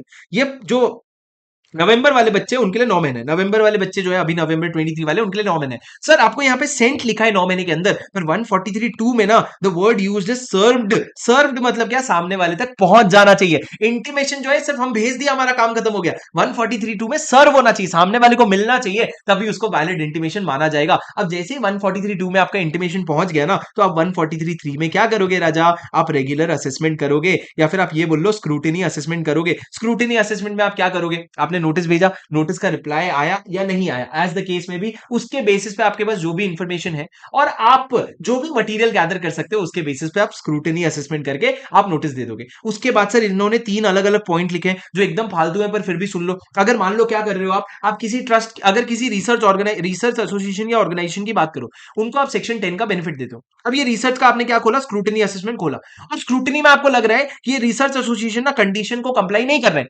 उसको सेक्शन 10 का बेनिफिट नहीं मिलना चाहिए, तो असेसिंग ऑफिसर खुद से मना नहीं करेगा। उसको जाना पड़ेगा किसके पास सर? सेंट्रल गवर्नमेंट के पास। सेंट्रल गवर्नमेंट को बोलेगा तुम इसका अप्रूवल विड्रॉ करो, तुम इसका अप्रूवल विड्रॉ करो, एंड एक बार अप्रूवल विड्रॉ हो जाएगा ना, फिर तुम सेक्शन 10 का बेनिफिट हटा करके उसका असेसमेंट करोगे। सिमिलरली सर अगर आप कोई ट्रस्ट हो, ट्रस्ट को आपको पता है सेक्शन 11 में, सेक्शन 12 में बेनिफिट मिलता है। अगर एक ट्रस्ट है जिसने किसी कंडीशन का वायलेशन किया है, तो तुम खुद से ये बेनिफिट उससे नहीं खींचोगे, तुम खुद से ये बेनिफिट नहीं खींचोगे। तुम क्या करोगे? तुम प्रिंसिपल कमिश्नर को या कमिश्नर को रेफरेंस दोगे, वो इसका अप्रूवल खींचेगा, और उसके बाद आप सेक्शन 11-12 का बेनिफिट हटा के दोगे। कोई बड़ी बात नहीं है सर, एकदम फालतू बात है। आगे चल के ट्रस्ट के केस में मैं आपको वापस से टच करवा दूंगा, पर स्क्रूटनी असेसमेंट आपका हो रहा है, और स्क्रूटनी असेसमेंट हो गया। अब सर मेरी बात प्लीज ध्यान से सुनना, स्क्रूटनी असेसमेंट और स्क्रूटनी असेसमेंट का नोटिस प्लीज अंडरस्टैंड, 143(3) के असेसमेंट के लिए 143(2) का नोटिस मैंडेटरी है। आपको असेसमेंट के लिए 142 का नोटिस भेजना पड़ेगा। सर मेरे को एक बात बताओ, अगर मैंने 142(1) में नोटिस भेजा और उसमें मैंने डॉक्यूमेंट्स मंगवाया, वो नहीं भेजा इन्होंने, तो क्या मैं 143(3) का असेसमेंट कर सकता हूं? क्योंकि सर इसमें भी नोटिस मांगते हो, इसमें भी नोटिस, इसमें भी डॉक्यूमेंट मांगते हो, इसमें भी डॉक्यूमेंट मांगते हो ना। हमने बोला नहीं भैया, जो फॉर्मेलिटी है वो फॉर्मेलिटी करना पड़ेगा, आपको 143(2) का ही नोटिस भेजना पड़ेगा। सर अगर रिटर्न ऑफ इनकम फाइल नहीं हुआ है, तो ना तो आप 143(1) कर सकते हो, ना आप 143(3) कर सकते हो। ठीक है, आपने रिटर्न ऑफ इनकम नहीं फाइल किया है। उसके बाद सर मेरे को एक बात समझाओ, मैं एक बात समझाता हूं, मेरी बात एकदम ध्यान से सुनना प्लीज। प्लीज सर, अगर आपका 143(3) में असेसमेंट खुल गया, तो उसमें क्या असेसी जो है वो असेसिंग ऑफिसर को ये बोल सकता है, अरे अच्छा हुआ तुमने असेसमेंट खोल लिया, मेरा एक डिडक्शन क्लेम करना रह गया था, तो ये लो मेरा एक लेटर, और मेरे को ये 10 लाख का डिडक्शन दे दो। क्या तुम असेसिंग ऑफिसर से डिडक्शन ले सकते हो? तो सर ये एक बहुत इंपॉर्टेंट केस लॉ है, Goetze India limited versus CIT, Goetze India limited versus CIT का केस लॉ, जहां पे सुप्रीम कोर्ट ने ये बोला था कि राजा सुनो, तुमको अगर डिडक्शन क्लेम करना है ना, तो तुम्हारे पास तो एक ही ऑप्शन है जिंदगी में, 139(5) का रिवाइज रिटर्न। अगर उसका ड्यू डेट निकल गया ना, चलते बनो भूल जाओ, कुछ नहीं कर सकते। पर तुम्हारे लिए 143(3) का असेसमेंट नहीं खोला है, तो तुम इस असेसमेंट में डिडक्शन क्लेम नहीं कर सकते by sending a letter to assessing officer. कुछ भी करके डिडक्शन नहीं क्लेम कर सकते, सिर्फ 139(5) ही कर सकते थे तुम। दूसरा सर उसके बाद एक और इंपॉर्टेंट केस है, मारुति और सुजुकी का केस लॉ था। मारुति और सुजुकी जो है ना, वो मर्ज होकर के मारुति सुजुकी बन गए। क्यों? हाई कोर्ट का फाइनल ऑर्डर भी आ गया कि अमेल्गमेशन अप्रूव हो गया, और अप्रूव हो जाने के बाद मारुति सुजुकी ने असेसिंग ऑफिसर को इंटीमेट भी कर दिया कि असेसिंग ऑफिसर हम जो है ना मर्ज हो गए, अब मारुति भी नहीं बचा है, सुजुकी भी नहीं बचा है, बचा है तो मारुति सुजुकी बचा है। असेसिंग ऑफिसर ने क्या किया? गलती से सुजुकी को नोटिस भेज दिया, सर सुजुकी को 143(2) का नोटिस भेज दिया। Will it be a valid notice? High court ने बोला क्या बकवास करते हो, तुमको तो इंटीमेट कर दिया गया था ना कि कंपनी बंद हो गई है, एक कंपनी जो सीज टू एग्जिस्ट हो गई है उसको तुम कैसे नोटिस भेजोगे? तुम नहीं भेज सकते, it is an invalid notice. तो यहां पे असेसिंग ऑफिसर ने बोला हेलो, एक सेक्शन है 292 बीवी जिसमें आप क्या करते हो, जिसमें आप छोटी मोटी गलतियों को क्योर करने का क्योर करने की अपॉर्चुनिटी देते हो, तो इसमें सुजुकी की जगह मारुति सुजुकी लिखना था, ऐसा मान लो। लॉ ने बोला बकवास मत करो, तुम इसको ये गलती को तुम 292 बीवी में क्योर नहीं कर सकते, it is not something which is curable. अरे ओ आईसीआई मॉड्यूल के केस लॉज हैं, रिवीजन में टाइम पास में नहीं कर रहा था, इतना तुमको अभी तक पता होना चाहिए। मेरी बात सुनो, आगे की बात। सर ये आपका 143(3) का असेसमेंट है। सर 143(3) का असेसमेंट खत्म कब तक होना चाहिए? अभी नहीं बता रहा हूं मैं, तब तक नोटिस जाना चाहिए। नोटिस का टाइम लिमिट आपने पढ़ा अभी, 3 months from the end of relevant assessment year, तब तक 143(2) में नोटिस चला जाना चाहिए। उसके बाद सर आगे बढ़ते हैं, आगे बढ़ करके हमने सर एक चीज मैं आपको बता दूं, मेरे को बताओ 142(1) के नोटिस में और 143(2) के नोटिस में क्या डिफरेंस है? ये मैंने यहाँ पे आप लोगों के लिए डाल के रखा है, सब है सर, सब है। तुमको जो इलस्ट्रेशन चाहिए, जैसा एग्जांपल चाहिए, सब इसमें है।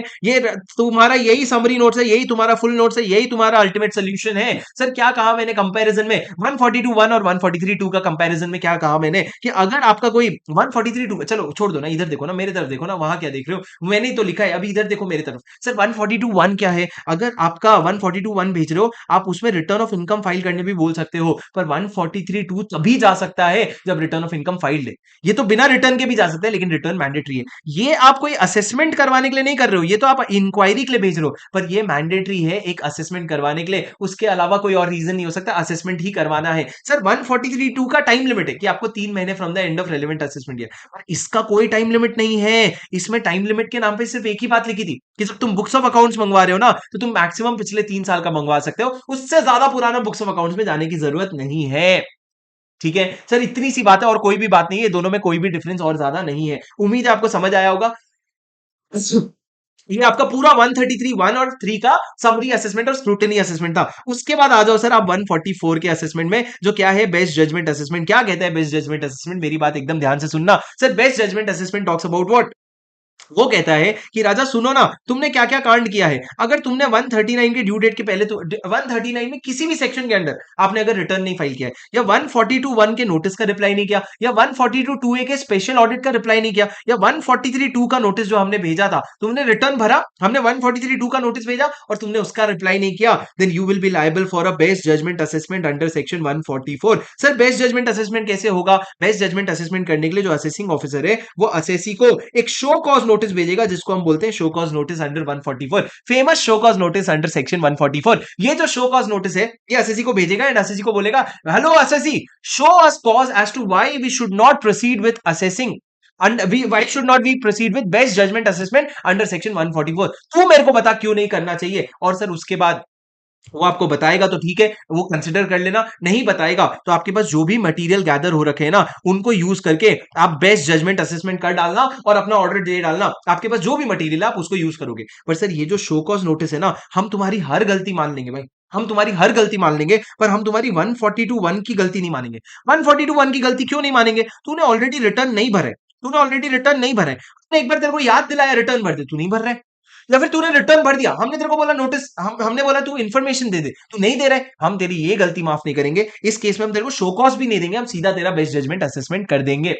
सीधा क्या कर देंगे? तेरा बेस्ट जजमेंट असेसमेंट कर देंगे। अरे समझे क्या? हाँ सर, बेस्ट जजमेंट असेसमेंट की एक खासियत है, हमेशा याद रखना, बेस्ट जजमेंट असेसमेंट में ना हमेशा सम पेबल आएगा, कभी भी रिफंडेबल नहीं आएगा। तुम बेस्ट जजमेंट असेसमेंट कभी भी असेसी के बेनिफिट के लिए नहीं करोगे। 143(1) में आ सकता है रिफंड, 143(3) में आ सकता है रिफंड, लेकिन बेस्ट जजमेंट असेसमेंट में कभी भी रिफंड नहीं आएगा। अरे तुमको समझा क्या? सर क्या बेस्ट जजमेंट असेसमेंट हवे में कर दूं आर्बिट्री? मेरे को लगता है 5 करोड़ का इनकम डाल दे भाई, बहुत कमाता होगा। नहीं भैया, तुमको रेलेवेंट इन्फॉर्मेशन चाहिए होगा बेस्ट जजमेंट करने के लिए, आपको इन्फॉर्मेशन इकट्ठा करने के बाद ही बेस्ट जजमेंट करने मिलेगा। अब सर 144 के बाद let me teach you 147। 147 revise करने के बाद मैं 144 बी के पूरे फेसलेस असेसमेंट में आऊंगा। मेरी बात एकदम ध्यान से सुनना। सर 147 क्या कहता है? 147 कहता है राजा सुनना, हो राजा पूरा ध्यान दे दो ना प्लीज ना, बहुत अच्छे से पढ़ाऊंगा, प्लीज ध्यान दे दो, प्लीज प्लीज ध्यान दे दो एक बार। जिसको ध्यान नहीं लग रहा है खड़े होके घूम के पढ़ो यार, खड़े होके घूम के पढ़ो, पैर नीचे, सिर नीचे पैर ऊपर करके पढ़ो, तुम लोग कुछ भी करके पढ़ो, बस पढ़ो ना प्लीज।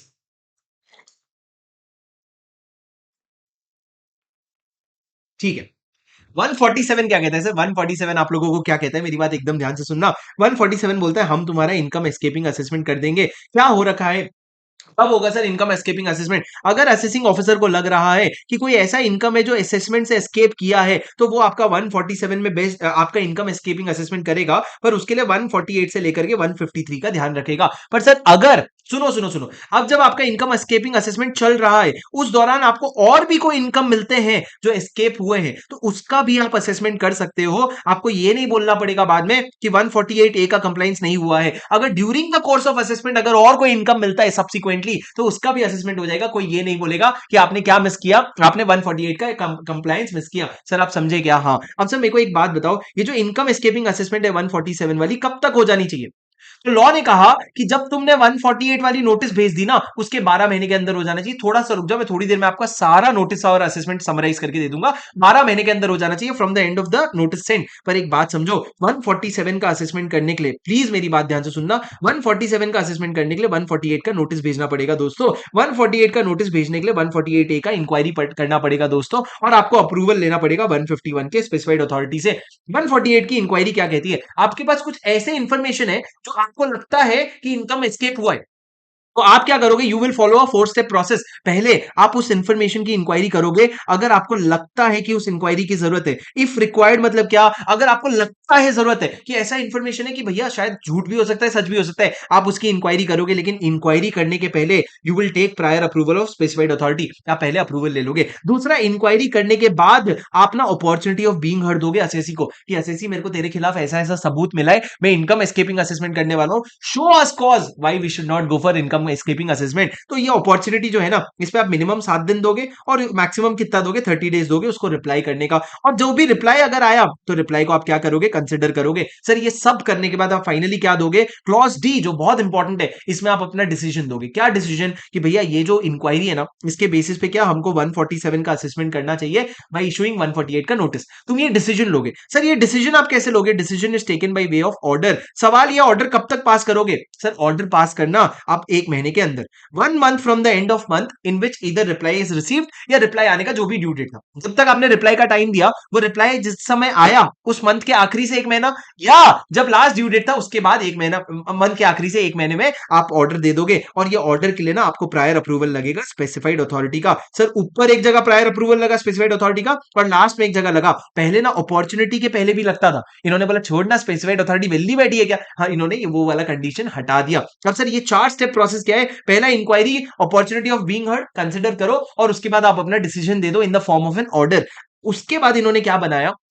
ये तो आपका नॉर्मल प्रोविजन है सर, उस पे इन्होंने बनाया एक्सेप्शन। एक्सेप्शन क्या? 3 केसेस में आपको ऊपर वाली इंक्वायरी और अपॉर्चुनिटी नहीं देना पड़ेगा। 3 एक्सेप्शनल केसेस कौन से हो गए सर? पहला, अगर आपका सर्च शुरू हो गया है अंडर सेक्शन 132, या अगर आपका रिक्विजिशन आ गया अंडर 132 ए, तो इन दोनों भी केस में आपको ऊपर वाले कंडीशंस नहीं लगेंगे। दूसरा, अगर आपका नहीं किसी और का सर्च शुरू हुआ था और सर्वे रिक्विजिशन हुआ था, और उनके पास कुछ ऐसे मनी, बुलियन, ज्वेलरीज वगैरह मिले जो असेसिंग ऑफिसर को लगता है तुमको बिलोंग करते हैं, तो तुम्हारे ऊपर भी सीधा असेसमेंट शुरू हो जाएगा, 148 की इंक्वायरी नहीं करनी पड़ेगी। और तीसरा, अगर 135 ए के स्कीम के तहत अगर असेसिंग ऑफिसर के पास कोई इंफॉर्मेशन आया है, तो ये तीनों केस में section 148 will not apply. 148 will not apply मतलब क्या? ना तो आपको इंक्वायरी करना पड़ेगा, ना आपको अपॉर्चुनिटी ऑफ बीइंग हर्ड देना पड़ेगा, आप सीधा सेक्शन 148 जाके पढ़ सकते हो।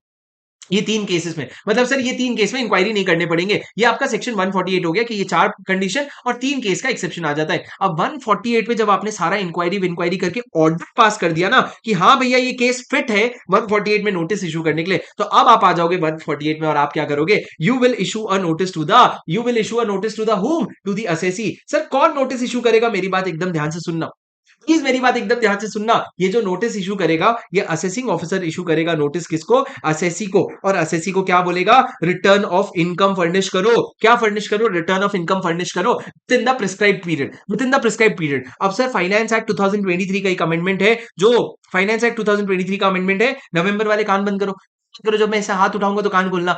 सुनो सर, इन्होंने क्या बोला? पहले इन्होंने कोई टाइम लिमिट नहीं दे रखा था। फाइनेंस एक्ट 2023 में इन्होंने बोला कि असेसी को जो है ना मैक्सिमम 3 महीने के अंदर रिस्पॉन्ड करना पड़ेगा।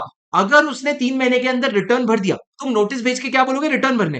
अगर उसने 3 महीने के अंदर रिटर्न भर दिया तो तुम ये मानोगे उसने सेक्शन 139 के हिसाब से रिटर्न भर दिया है। पर अगर उसने 3 महीने के बाद रिटर्न भरा ना, तो ये नहीं मानोगे कि 139 में रिटर्न भरा है, पर रिटर्न तो उसको भरना पड़ेगा। तो सर असेसी को आपने क्या बोला रिटर्न भरने के लिए? अमेंडमेंट सिर्फ इतना है, पहले 3 महीने का टाइम लिमिट नहीं था और 3 महीने में भर देने पे 139 माना जाएगा, ऐसा नहीं बोले थे। अमेंडमेंट करके ये प्रोविजन बना दिया। सुनो सर, ये आपका क्या हो गया? ये आपका टाइम लिमिट हो गया जिसके अंदर आपको रिटर्न भरना पड़ता है। अब क्या हो गया सर, इन्होंने 148 में दो इंपॉर्टेंट चीजें बोली कि अगर आप 148 का नोटिस इश्यू करना चाहते हो ना, अगर आप 148 का नोटिस इश्यू करना चाहते हो ना, तो 148 का नोटिस इश्यू करने के लिए दो कंडीशन बहुत इंपॉर्टेंट है। सबसे पहला कंडीशन है कि आपके पास इंफॉर्मेशन होना चाहिए कि भैया इनकम एस्केप हुआ है। और दूसरा, आपके पास प्रायर अप्रूवल होना चाहिए, किसका? स्पेसिफाइड अथॉरिटी का अप्रूवल होना चाहिए। दो कंडीशन मैंडेटरी है 148 के लिए। 148 ए तो आपने कर लिया भाई, वो तो कर लिया, उसके अलावा दो कंडीशन और कि आपके पास इंफॉर्मेशन और प्रायर अप्रूवल है। तो इन्होंने बोला प्रायर अप्रूवल तो ठीक है, यहां पे प्रायर अप्रूवल नहीं लगेगा अगर आपने 148 ए डी का जो ऑर्डर है ना, वो स्पेसिफाइड अथॉरिटी के प्रायर अप्रूवल से मारा था। मतलब क्या? आपने 148 ए डी, मतलब सर ऊपर याद करो ना, आपने जो ये डिसीजन ऑर्डर के फॉर्म में दिया था, इसके लिए भी आपने प्रायर अप्रूवल लिया था। तो अगर ये प्रायर अप्रूवल ले लिया ना, तो 148 के लिए प्रायर अप्रूवल है ऐसा मान लिया जाएगा। बी कंडीशन आपका कंप्लाई हो गया। ए कंडीशन क्या होता है सर? आपके पास इंफॉर्मेशन होना चाहिए। सर इंफॉर्मेशन है आपके पास, ऐसा कब माना जाएगा? लॉ ने बोला सुनो, इसके दो एक्सप्लेनेशन, एक एक्सप्लेनेशन 1, एक एक्सप्लेनेशन 2। एक्सप्लेनेशन 1 क्या कहते हैं? 5 केस है जहां पे हम मानेंगे तुम्हारे पास इंफॉर्मेशन है। पहला, अगर जो बोर्ड ने रिस्क मैनेजमेंट स्ट्रेटेजी बनाया है उसके थ्रू तुम्हारे पास कोई इंफॉर्मेशन आया है, तो हम ये मान लेंगे you have information that income has escaped assessment. पहला कहां से आया? अगर risk management strategy of board के थ्रू आया। दूसरा, अगर कोई ऑडिट ऑब्जेक्शन हुआ है, ऑडिट ऑब्जेक्शन रेज किया, मान लो controller and auditor general of India ने कोई ऑब्जेक्शन रेज किया है, तो वो ऑब्जेक्शन को भी क्या माना जाएगा कि तुम्हारे पास क्या है, तुम्हारे पास ऐसा इंफॉर्मेशन है। तीसरा, अगर सेक्शन 90 या 90 ए में कोई इंफॉर्मेशन आया, मतलब डीटी डबल ए में, या आपके पास कोई इंफॉर्मेशन आया, बाहर से इंफॉर्मेशन आया, किसी ने बोला तुम्हारे एसएससी का बाहर स्विस बैंक अकाउंट है, तो उसको इंफॉर्मेशन मान लिया जाएगा और आप ये सेक्शन में नोटिस भेजने के लिए एलिजिबल हो जाओगे। उसके बाद अगर आपको सेक्शन 135 ए में कोई इंफॉर्मेशन मिला है, 135 ए में क्या इंफॉर्मेशन है? जो स्कीम हमने बना रखा है, जो फेसलेस इंफॉर्मेशन का स्कीम है। और लास्ट सर, अगर कोई कोर्ट या ट्राइब्यूनल का ऑर्डर आया और उसके वजह से आपको 148 का नोटिस भेजना है ना,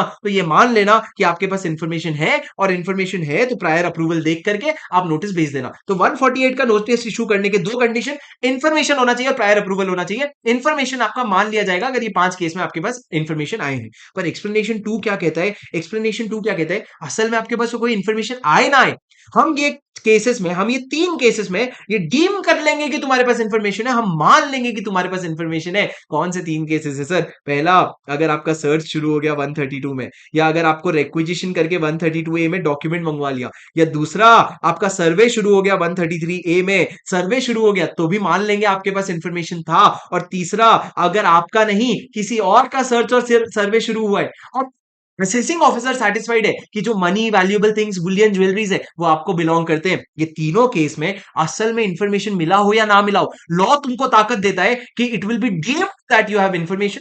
you just have to check second वाला कंप्लायंस, और सेकंड वाले कंप्लायंस के बाद आप नोटिस भेज दोगे। फिर इसका हमने क्लास में बहुत इंटरलिंकिंग किया था कि सर्च के केस में क्या होगा, सर्वे के केस में क्या होगा, क्योंकि यहाँ पे ये जो सर्च सर्वे वाला पॉइंट है ना, ये ऊपर थोड़ी देर पहले 148 ए में भी आया था 3 पॉइंट, और यहाँ पे सर्वे नहीं है इंटेंशनली, यहाँ पे सर्वे नहीं है। तो ये सब हमने क्लास में डिस्कशन किया था। अभी हम सिर्फ प्रोविजन पढ़ सकते हैं सर, ये हमने पढ़ लिया। ये आपका क्या है, 148 का पूरा कंडीशन खत्म हो गया। और 148 का कंडीशन के बाद आप क्या करोगे? नोटिस भेज दोगे, रिटर्न आएगा और आप 147 का असेसमेंट शुरू कर दोगे। अब सर एक बात ध्यान से सुनना, 148 बी एक छोटा सा सेक्शन है जो क्या कहते हैं 148 बी कि भैया अगर तुमने एक्सप्लेनेशन 2 जो है टू 148 जो अभी तुमने पढ़ा, जो एक्सप्लेनेशन 2 टू 148 जो अभी तुमने पढ़ा कि सर्च शुरू हो गया, सर्वे हो गया, या असेसिंग ऑफिसर को सेटिस्फाइड है, तो उस केस में क्या होगा? उस केस में अगर आप 148 का नोटिस भेज रहे हो ना, और आप एक ऐसे असेसिंग ऑफिसर हो जो जॉइंट कमिश्नर के लेवल के नीचे है, जो जॉइंट कमिश्नर के लेवल के नीचे है, तो आपको नोटिस भेजने के लिए ना आपको जॉइंट लेना पड़ेगा।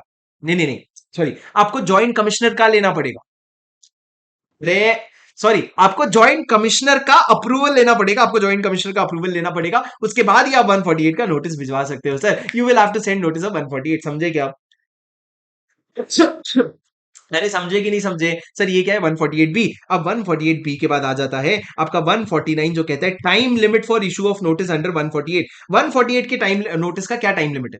148 के टाइम लिमिट का क्या नोटिस का क्या टाइम लिमिट है? लॉ ने कहा बेटा देखो वैसे तो 3 साल है, लेकिन अगर तुमको कोई ऐसा एसेट या ऐसा एक्सपेंडिचर या ऐसा एंट्री पकड़ में आता है जिसका अमाउंट 50 लाख या उससे ज्यादा है ना, तो फिर तेरे लिए टाइम लिमिट हो जाएगा up to 10 years from the end of relevant assessment year. वैसे तो 3 साल के अंदर तू नोटिस भेज देना 148 वाला, लेकिन अगर 3 साल के अंदर नहीं भेज पाया और बाद में तेरे को कोई ऐसा एसेट या ऐसा expenditure in relation to a specified occasion और इवेंट या ऐसा अगर तेरे को एंट्री मिला जिसका अमाउंट 50 लाख से ज्यादा है, तो तू क्या करना, 10 साल के अंदर अंदर क्या कर देना, तू अपना 10 साल तक तू क्या कर सकता है, तू वन इनकम एस्केपिंग असेसमेंट कर सकता है। अब सर इसके बाद फाइनेंस एक्ट 23 का दो मेजर भारी अमेंडमेंट आया है, मैं बताने वाला हूं। नवंबर वाले कान बंद कर लो, स्किप कर दो जब तक मैं ये स्क्रीन में जब तक लिख रहा हूं ना तब तक स्किप कर दो, आगे देख लेना। मेरी बात ध्यान से सुनो, फाइनेंस एक्ट 23 में क्या बोला इन्होंने। इन्होंने ये बोला अगर किसी फाइनेंशियल ईयर में 15th मार्च के बाद अगर सर्च या सीजर या रिक्विजिशन शुरू हुआ है, सर्च या तो सर्च शुरू हुआ है या सर्च का जो लास्ट ऑथराइजेशन था वो एग्जीक्यूट हुआ है या रिक्विजिशन हुआ है 15th मार्च के बाद, और किसी साल के लिए उसी साल का 31 मार्च जो है ना वो आखिरी डेट था इनकम एस्केपिंग असेसमेंट का। कोई किसी प्रीवियस ईयर के लिए ये 31 मार्च जो था ना आखिरी डेट था इनकम एस्केपिंग असेसमेंट का। तो हमने बोला भैया ये 15 दिन में कहां से ये आपको नोटिस भेज पाएगा, तो हमने बोला यहाँ पे आपका नोटिस पीरियड 15 दिन से एक्सटेंड हो जाएगा। मतलब अगर आप 15 अप्रैल तक भी अगर नोटिस भेजोगे, it will be deemed to have been served on 31 March. इतनी सी बात है। क्या बात है कि अगर आपका फाइनेंशियल ईयर, कौन से नोटिस की बात कर रहे हैं सर, ये 148 की नोटिस की बात कर रहे हैं। अगर आपके किसी फाइनेंशियल ईयर में 15 मार्च के बाद सर्च या रिक्विजिशन हुआ और 31 मार्च को किसी प्रीवियस ईयर के लिए लास्ट डेट हो रहा है 149 के हिसाब से, तो उस केस में हम आपको 15 दिन का एक्सटेंशन देंगे ताकि आप रिटर्न नोटिस जो है एकदम समय पे भर सको। सिमिलरली एक और प्रोविजन है कि अगर आपका 31 मार्च के पहले आपको इंफॉर्मेशन कुछ मिला, लेकिन 15 मार्च को क्या हो गया, उसका सर्च शुरू हो गया या सर्च का लास्ट ऑथराइजेशन मिल गया या फिर अगर कोई रिक्विजिशन शुरू हो गया, तो उस केस में जो 148 ए बी का जो शो कॉज नोटिस है, क्या कहा मैंने, 148 ए बी का जो शो कॉज नोटिस है, मैं तो सही बोल रहा हूं, मैं तो समझ गया हूं, मैं तो समझा रहा हूं। अभी मैं रिवीजन में इससे ज्यादा क्या बताऊं, रिवीजन में मैं तुमको प्रोविजन ही बता सकता हूं ना, समझा थोड़ी सकता हूं। सर यही लिखा है कि अगर 31 मार्च के पहले कोई इन्फॉर्मेशन मिल गया और 15 मार्च के बाद अगर कोई सर्च रिक्विजिशन हुआ है, तो 148 बी का जो शो कॉज नोटिस है ना उसके लिए भी आपको 15 डेज का एक्सटेंशन मिल जाएगा। क्लास में मैंने तुमको बताया था इस प्रोविजन में अभी भी एक फ्लॉ है, वो फ्लॉ क्या है वो हमने क्लास में समझा था। पर 148 ए बी क्या है सर, ये 148 ए है, ये इसका बी पॉइंट है, opportunity of being heard minimum 7 days और मैक्सिमम जो आप शो कॉज नोटिस भेजते हो कि तू बता क्यों मैं तेरा इनकम एस्केपिंग असेसमेंट नहीं करूं, उसके लिए भी आपको 15 दिन का एक्सटेंशन मिल जाएगा। सर वापस आ जाओ, वापस आ जाओ, नवंबर वाले मेरी बात सुनो। सर ये आपका इसका दोनों का इलस्ट्रेशन मैंने आप लोगों को डाल रखा है। उसके बाद सर एक सेक्शन 1 ए है जो पहले से है। 1 ए क्या कहता है कि अगर आपको कोई एसेट या एक्सपेंडिचर मिला 50 लाख से ज्यादा and you realise that it pertains to more than one assessment, more than one previous year, एक से ज्यादा प्रीवियस ईयर की कहानी है वो, तो आप वो सारे प्रीवियस ईयर का क्या करोगे, इनकम एस्केपिंग असेसमेंट खोल दोगे। लेकिन सेक्शन 149 में जो 10 साल वाली लिमिट है ना उसका ध्यान रखना। 3 साल वाली लिमिट गई तेल लेने, पर जो 10 साल वाली लिमिट है ना उसका ध्यान रखना। क्या कहा मैंने, अगर आपके हाथ कोई असेट आया है या एक्सपेंडिचर आया है और उस असेट या एक्सपेंडिचर का जो इन्वेस्टमेंट था ना वो over the period of more than one previous year हुआ है, तो आप उन सारे प्रीवियस ईयर का इनकम एस्केपिंग असेसमेंट खोल सकते हो। लेकिन बस 149 के 10 साल का ध्यान रखना, मतलब किसी भी हालत में 10 साल के पहले नहीं जा सकते, चाहे 2 करोड़ 10 करोड़ 100 करोड़ का इनकम क्यों ना हो। ठीक है, हाँ समझे क्या सर। हाँ, अब सर लास्ट ये सेक्शन का ये है कि 151 में आपकी स्पेसिफाइड अथॉरिटी कौन है। वापस एक छोटा सा अमेंडमेंट है पर बिल्कुल भी इंपॉर्टेंट सेक्शन नहीं है। अगर 3 साल या 3 साल के पहले अगर आप असेसमेंट खोल रहे हो तो आपका प्रिंसिपल चीफ कमिश्नर या फिर बड़े बड़े लोग, जैसे कि छोटे छोटे लोग, सॉरी, क्योंकि 3 साल में खोल रहे हो ना, तो आपका प्रिंसिपल कमिश्नर या फिर आपका प्रिंसिपल डायरेक्टर या डायरेक्टर, ये 4 लोग आ जाएंगे। पर अगर आप 3 साल या 3 साल के बाद खोल रहे हो ना, तो principal chief commissioner, principal chief commissioner, principal director general और डायरेक्टर जनरल, ये सारे लोग आ जाएंगे। मतलब सर ये चीज आप ये समझ लो, ये कौन हो गया, कमिश्नर ऑफ इनकम टैक्स, ये कौन हो गया, chief commissioner of income tax. बस ये दोनों के हिसाब से आप बाकी तीनों नाम लिख लोगे। ठीक है, अगर 3 साल या 3 साल के ऊपर है तो एग्जैक्ट 3 साल होगा तो कहां जाओगे सर, एग्जैक्ट 3 साल होगा तो फर्स्ट वाले स्लैब में आ जाओगे आप। क्या आपको मेरी बात समझ आई, हाँ सर। अब 151 ए क्या कहता है, 151 ए कहता है फेसलेस असेसमेंट कर देना भैया। फेसलेस असेसमेंट पहले इसमें दम भी था, पर अभी इन्होंने फाइनेंस एक्ट 2022 में अमेंडमेंट करने के बाद बोला ये फेसलेस असेसमेंट भी 144 बी के हिसाब से होगा। तो आपको 144 बी बताएगा फेसलेस असेसमेंट कैसे होगा। पर 144 बी में जाने के पहले मैं आपको 153 के सारे टाइम लिमिट तो बता दूं, जो ये असेसमेंट से रेलेवेंट है। ये असेसमेंट से रेलेवेंट कौन कौन से टाइम लिमिट है वो मैं आपको बता देता हूं, प्लीज मेरी बात ध्यान से सुनना।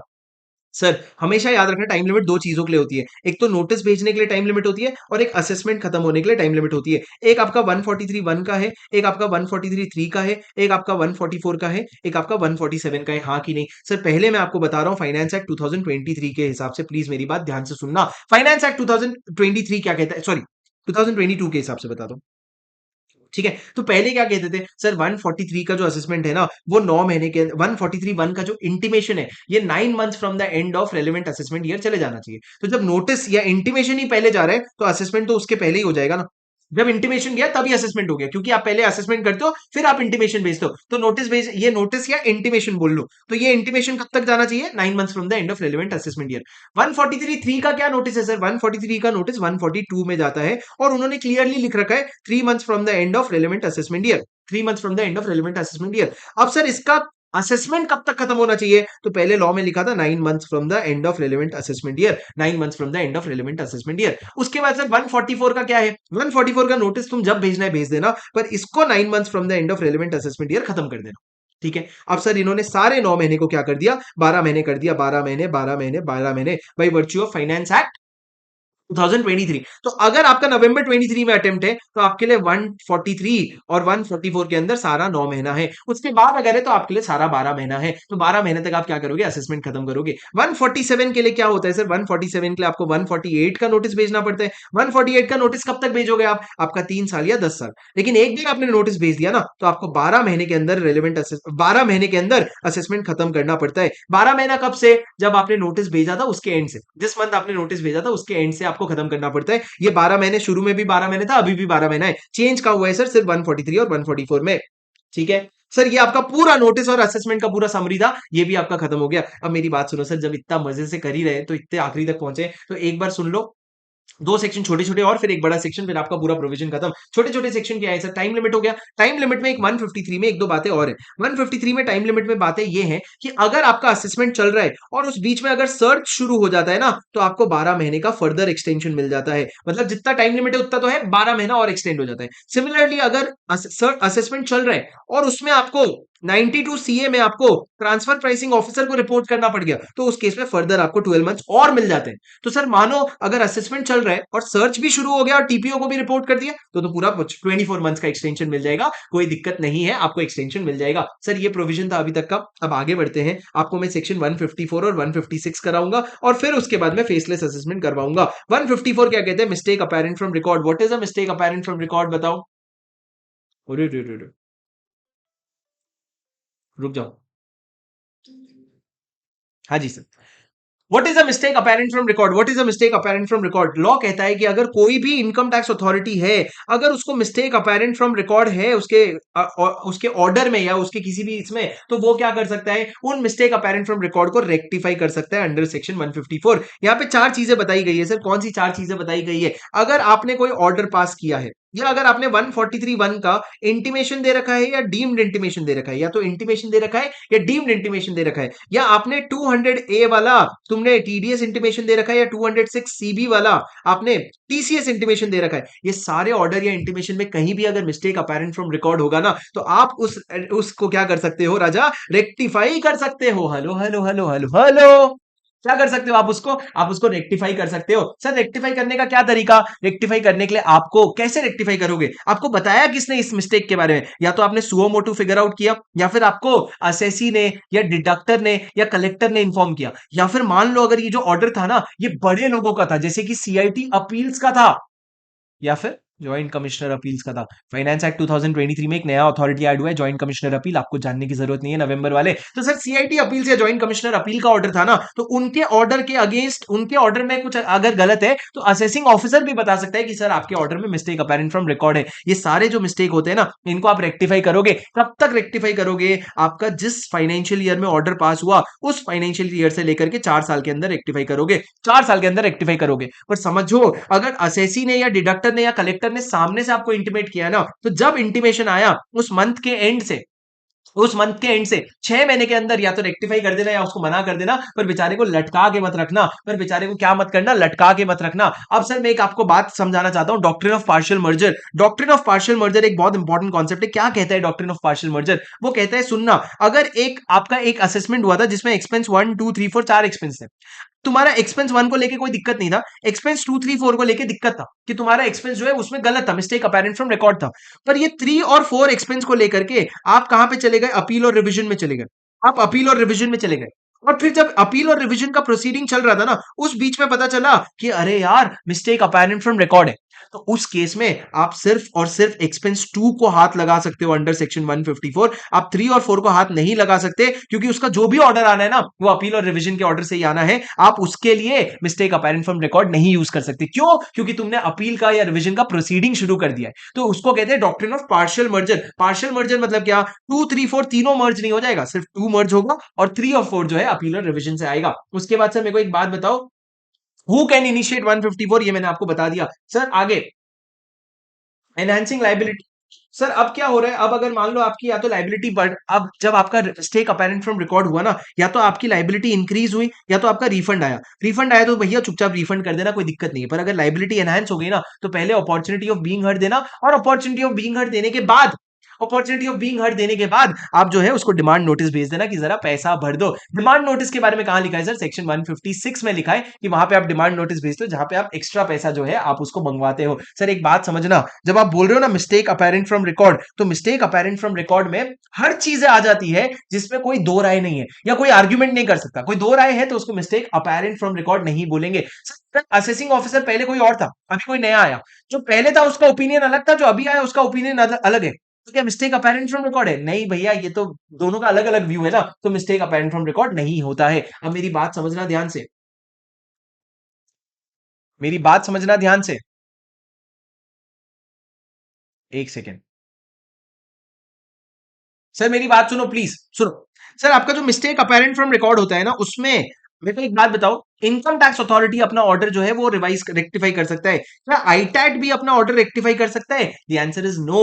सेक्शन 154 में आईटैट रेक्टिफाई नहीं कर सकता, because ITAT is not an income tax authority. CBDT is, CBDT है पर आईटैट नहीं है, तो आईटैट को रेक्टिफिकेशन करना पड़ेगा सर। उसके लिए अलग से सेक्शन बना रखा है 254, वहां पे वो रेक्टिफाई करेगा। अब सर एक बात बताओ, अगर एक ऑर्डर रेक्टिफाई हो गया, क्या उसका वो ऑर्डर फर्दर रेक्टिफाई हो सकता है? जी हाँ, एक ऑर्डर अगर रेक्टिफाई हो गया ना, तो ये ऑर्डर फर्दर रेक्टिफाई हो सकता है, कोई दिक्कत नहीं है। और इनफैक्ट जब आप फर्दर रेक्टिफिकेशन देखोगे ना, तो आपका 4 साल का लिमिट वापस ओपन हो जाएगा। क्लास में हमने एक हिंद वायर इंडस्ट्री का केस डिस्कस किया था, जिसमें मैंने क्या बताया था, अगर एक एक ऑर्डर गया है अभी, उसका 4 साल बाद 4 साल के अंदर रेक्टिफिकेशन हुआ।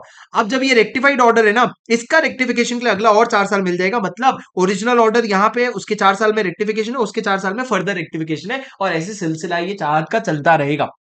ठीक है। अब सर मेरी बात समझना, अगर आपको किसी ने, अगर आपको असेसी ने बोला था रेक्टिफिकेशन करना है, और आप ड्यू डेट तक रेक्टिफाई नहीं कर पाए, ड्यू डेट मतलब क्या? जो आपका and of relevant, end of financial year से लेकर के 4 साल, अगर तब तक आप रेक्टिफाई नहीं कर पाए और आपका समय खत्म हो गया ना, उसके बाद क्या आप रेक्टिफिकेशन कर सकते हो? जी हाँ, बिलेटेड रेक्टिफिकेशन पॉसिबल है। बस शर्त यह है कि belated rectification can only be for the benefit of the assessee, it can only be for the advantage of assessee. उससे असेसी का कभी भी नुकसान नहीं हो सकता, हमेशा असेसी का फायदा ही होगा, ये गारंटी है। आप उसका, उसके अगेंस्ट में ऑर्डर नहीं पास कर सकते बिलेटेड रेक्टिफिकेशन में, चाहे कितना ही बड़ा एरर क्यों ना हो। और 156 क्या कहता है sir? 156 talks about demand notice, कि आप डिमांड नोटिस कैसे भेजोगे? डिमांड नोटिस आप कैसे भेजोगे? डिमांड नोटिस भेजना पड़ेगा आपको जहां पे आप पैसे डिमांड करोगे, बस इतनी सी बात है, उसमें और कोई भी प्रोविजन नहीं है। क्या आपको मेरी बात समझ आई सर?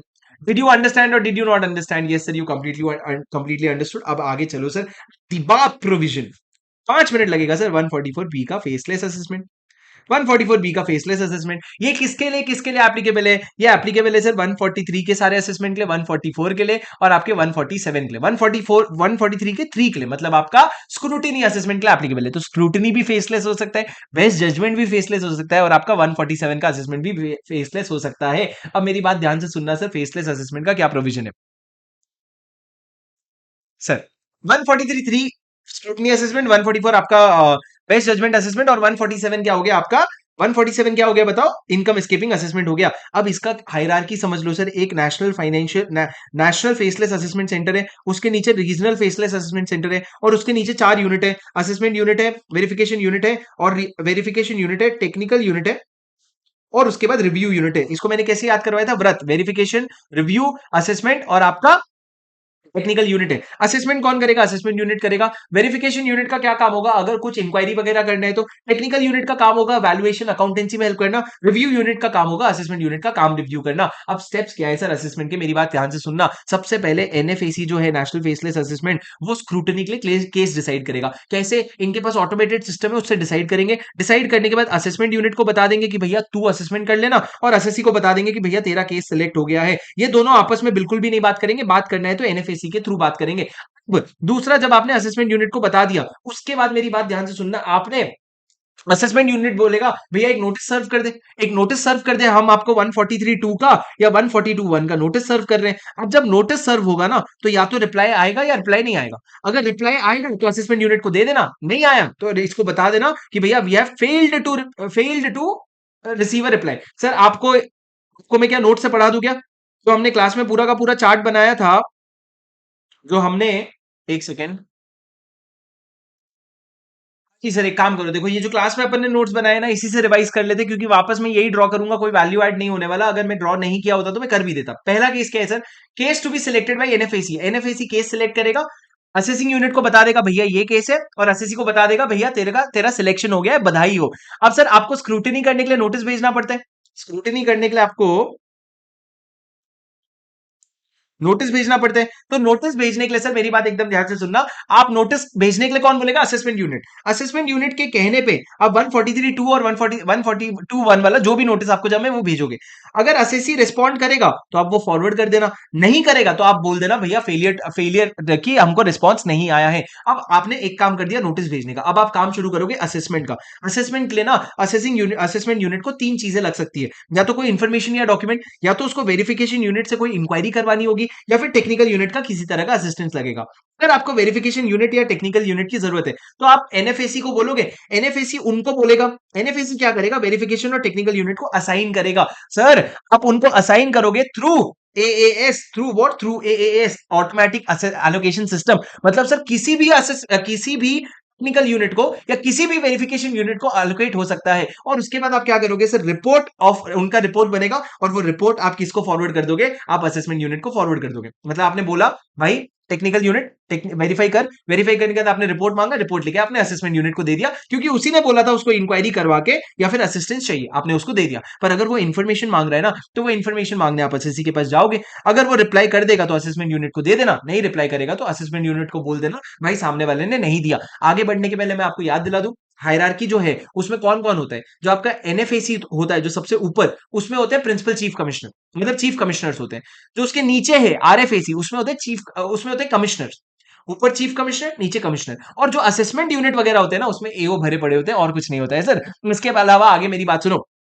अब क्या हो गया सर? अब आपने इंफॉर्मेशन भी मांग लिया, या तो मिल गया या नहीं मिला, और टेक्निकल यूनिट भी हेल्प कर दिया, वेरिफिकेशन यूनिट भी हेल्प कर दिया।